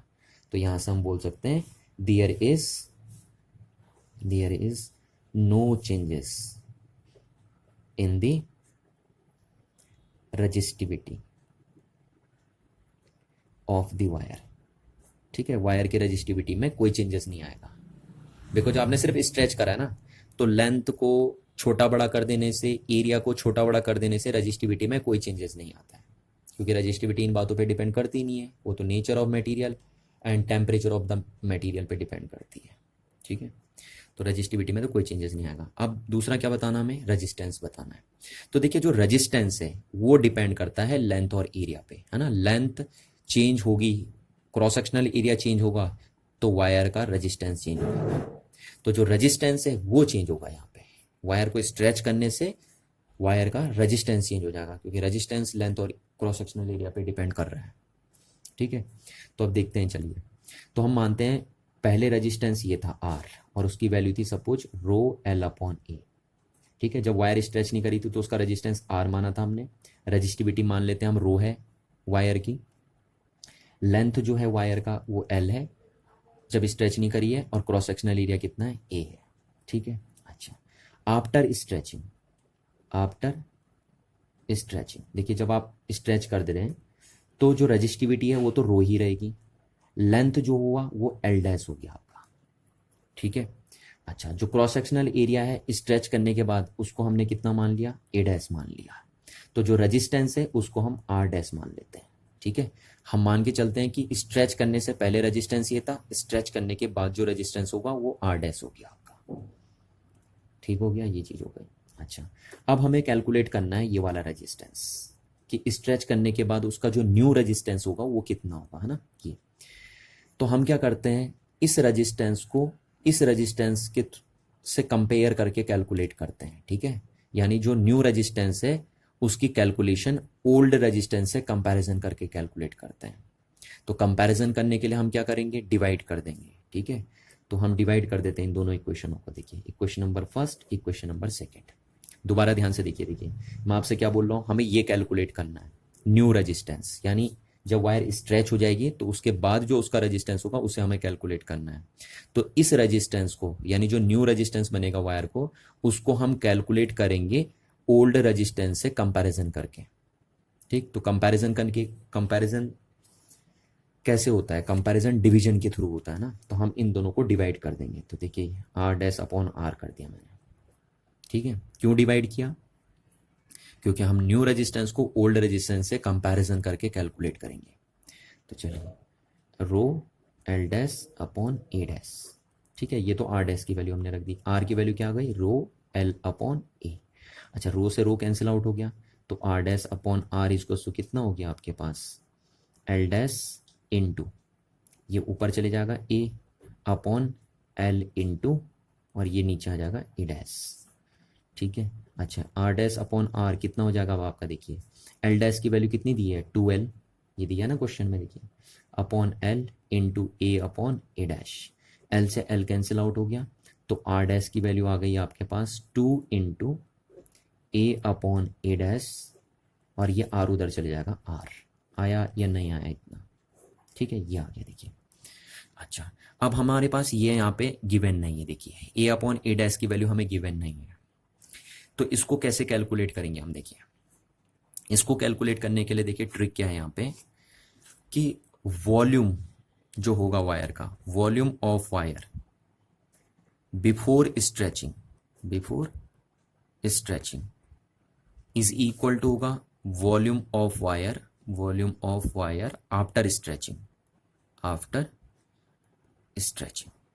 देखिए वायर का वॉल्यूम चेंज नहीं हो जाएगा ना भैया, वायर का वॉल्यूम यहाँ अगर v है तो यहाँ भी क्या रहेगा, v रहेगा। भले आपने उसकी लेंथ बढ़ा दी तो एरिया कम हो गया, लेंथ कम करोगे तो एरिया बढ़ जाएगा, पर वॉल्यूम कभी भी वायर का स्ट्रेच करने से क्या नहीं होता, चेंज नहीं होता। तो इस बात का ध्यान रखिए कि वायर को स्ट्रेच करने से उसके वॉल्यूम पे कोई फर्क नहीं पड़ता। तो इसलिए हम कह रहे हैं कि volume of wire before stretching is equal to volume of wire after stretching, और इसके थ्रू हम ये कैलकुलेट करेंगे, देखिए ये चीज़ कैलकुलेट करेंगे। तो अब देखिए volume of the wire before stretching कितना है, देखिए वॉल्यूम कैसे निकालते हैं, एरिया इंटू लेंथ। तो स्ट्रेच करने से पहले वायर का एरिया कितना था, ए इंटू लेंथ कितनी थी, एल। तो ये हो गया volume of wire before stretching is equal to volume of the wire after stretching. तो देखिए वॉल्यूम कैसे निकालेंगे, एरिया इंटू लेंथ। तो स्ट्रेच करने के बाद एरिया कितना है, ए डैश इंटू लेंथ कितनी है, एल डैश, है या नहीं है, ये हो गया। तो यहाँ से मैं इसको इधर लेके आया तो A upon A dash is equal to क्या हो जाएगा, एल डैश अपॉन एल, हो गया नहीं हो गया। तो यहाँ से हम इसको इक्वेशन नंबर नाम दे देते हैं थर्ड, और इक्वेशन नंबर देते हैं फोर्थ। तो थर्ड और फोर्थ से चलते हैं हम, from equation third and fourth, ठीक। तो हम यहाँ से ए अपॉन ए डैश की वैल्यू उठा के यहाँ रख देते हैं। तो देखिए हमारे पास क्या मिला, R dash is equals to 2 into A upon A dash की वैल्यू क्या हो गई, एल डैश अपॉन एल और इंटू आर, और फिर R dash is equals to क्या मिला, देखिए 2 इंटू एल डैश, तो एल डैश की वैल्यू कितनी है, 2l upon L into R, L से एल कैंसिल आउट हो गया, 2 2 4 हो गया, तो आर डैश की वैल्यू कितनी हो गई, 4 इंटू आर, हुई नहीं हुई 4 इंटू आर, ये देखिए। अब आर डैश इज टू क्या हो गया, देखिए 4 इंटू आर की वैल्यू कितनी दी थी आपको, 5 ओम, तो 5 ओम हो गया, तो ये हो गया आपका 20 ओम। आया या नहीं आया, देखिए 20 ओम आ गया, है ना। तो जो वायर का रेजिस्टेंस होगा स्ट्रेच करने के बाद वो 20 ओम हो जाएगा। तो ये बात ध्यान रखिए कि किसी भी वायर को अगर आप स्ट्रेच करके उसकी लेंथ ओरिजिनल लेंथ के डबल कर देंगे तो उसका रेजिस्टेंस क्या हो जाएगा, 4 टाइम्स इंक्रीज हो जाएगा। देखिए हुआ या नहीं हुआ, जो ओरिजिनल रेजिस्टेंस था उसके 4 टाइम्स इंक्रीज हो गया, देखिए उसका रेजिस्टेंस। अब देखिए ये तो था लॉन्ग मेथड, है ना, लॉन्ग मेथड। अब मैं इसको आपको देखो शॉर्टकट मेथड से बताता हूँ। शॉर्टकट मेथड से कैसे करना आपको, देखिए शॉर्टकट मेथड ये देखिए कि जो न्यू रेजिस्टेंस बनेगा वो ये बनेगा, देखिए N square into original resistance.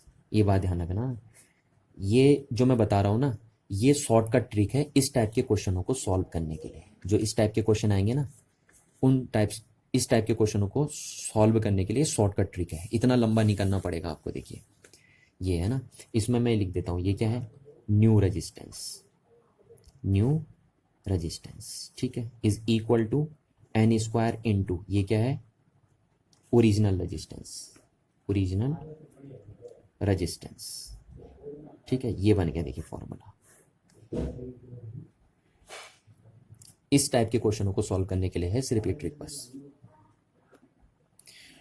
ठीक है ना। तो ये बात ध्यान रखना, ये स्ट्रेच करने के बाद, अच्छा यहाँ पे सिर्फ स्ट्रेच का केस दिया था हमारे पास, है ना। अगर कंप्रेस कर दे दिया तो क्या होगा, तो ये जो फॉर्मूला मैं बता रहा हूँ ये स्ट्रेच के केस में भी काम कर जाएगा और कंप्रेस के केस में भी काम करेगा। देखिए दोनों केस में काम करेगा। यहाँ पे तो क्वेश्चन सिर्फ स्ट्रेचिंग वाला है ना, अगर कंप्रेसिंग वाला क्वेश्चन भी हो तो भी ये फॉर्मूला काम करेगा, ये ध्यान रखना, ठीक है। तो इस बात का ध्यान रखना कि ये जो आर डैश है वो न्यू रेजिस्टेंस है, new resistance of wire after stretching या कंप्रेशन, ठीक है।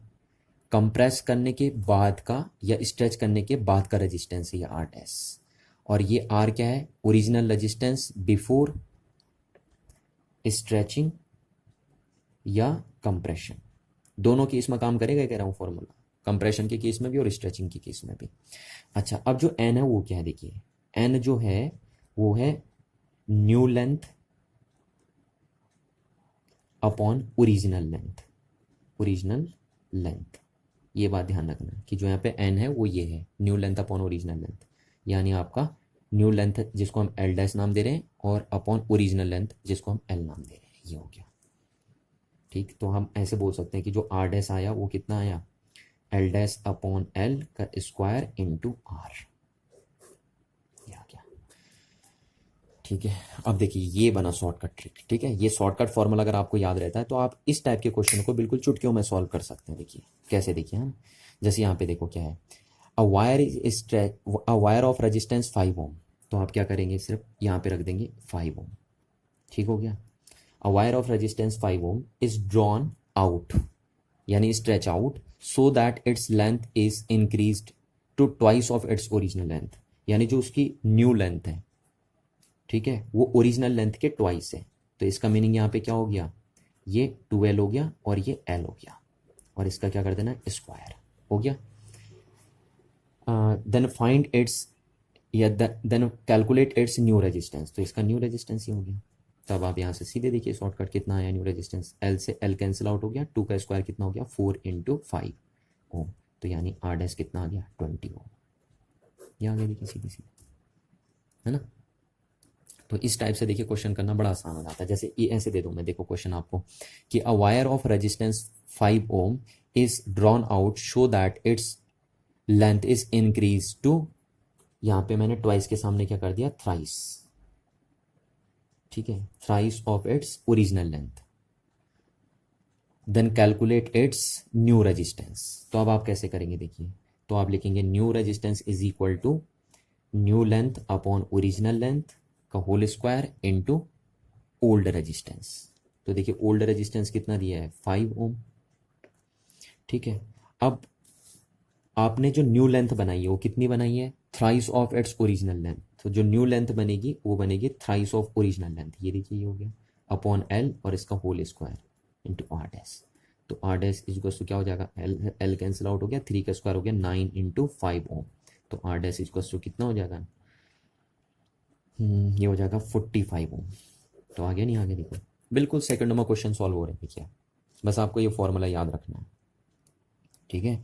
तो अगर किसी वायर को आप स्ट्रेच करके उसकी लेंथ को ओरिजिनल लेंथ के 3 टाइम्स कर दोगे तो उसका जो रेजिस्टेंस होगा वो 9 टाइम्स इंक्रीज हो जाएगा। चलो इसी टाइप से जैसे कंपैरिजन वाले क्वेश्चन कैसे आते हैं ना, कंप्रेशन वाले, ये तो स्ट्रेचिंग वाले थे, अब कंप्रेशन वाले क्वेश्चन बना रहा हूं मैं, देखो हाँ, जैसे दे दिया a wire of resistance 5 ohm is drawn out, तो अब यहां पे मैंने ड्रॉन आउट के सामने कंप्रेस कर दिया, कंप्रेस, ठीक है। तो एक वायर है, अब हम उसको कंप्रेस कर रहे हैं सो that its length is decreases. अब कंप्रेस करने से उसकी लेंथ क्या होगी, इज डिक्रीजेस, डिक्रीज हो जाएगी उसकी length, decreases to thrice of its original length, then calculate its new resistance. तो ये नया क्वेश्चन बन गया अब हमारे सामने, देखिए, है ना। और इस क्वेश्चन को भी मैं इसी शॉर्टकट ट्रिक से सॉल्व करूंगा। देखिए क्वेश्चन क्या बन गया हमारे पास, a wire of resistance 5 ohm is compress. अब आप वायर को कंप्रेस कर रहे हो so that its original length is decrease to thrice of its original length. यानी जो वायर कंप्रेस करने के बाद वायर की जो लेंथ है वो ओरिजिनल लेंथ के 3 टाइम्स रह गई है ना। तो हम ये बोल सकते हैं कि जो न्यू लेंथ बन रही है वो L/3 हो रही है। ठीक हो गया, ये आ रही है न्यू लेंथ। तो क्या कह रहा है फिर, कैलकुलेट इट्स न्यू रेजिस्टेंस। तो आप देखिए ये फॉर्मूला लगाएंगे ना, फिर वही R dash is equals to L dash. तो अब L डैश की वैल्यू कितनी होगी यहाँ पे इस केस में, क्योंकि आप कंप्रेस करके उसकी लेंथ क्या कर रहे हो, ओरिजिनल लेंथ के 3 टाइम्स कम कर दे रहे हो। ठीक है, तो L/3, ये तो किसकी वैल्यू हो गई, L डैश की, और ये अपॉन क्या हो गया आपका L और उसका होल स्क्वायर इनटू R। अब L से L कैंसिल आउट हो गया, तो आपका R डैश इक्वल्स टू बन गया 1/3। तो 1 का स्क्वायर तो 1 और 3 का स्क्वायर कितना हो गया 9 और इनटू R। तो R की वैल्यू कितनी दी थी आपको 5 ओम। तो जो न्यू रेजिस्टेंस आएगा वो कितना आ जाएगा 5/9 ओम। ये हो गया, देखिए। तो इस तरीके से आप क्वेश्चनों को बड़ा शॉर्टकट सॉल्व कर सकते हैं। ठीक है ना, चलिए। तो आई होप आपको इतनी बातें समझ में आ गई होंगी। चलिए ठीक है, बाकी नेक्स्ट क्लास करेंगे। Thank you everyone.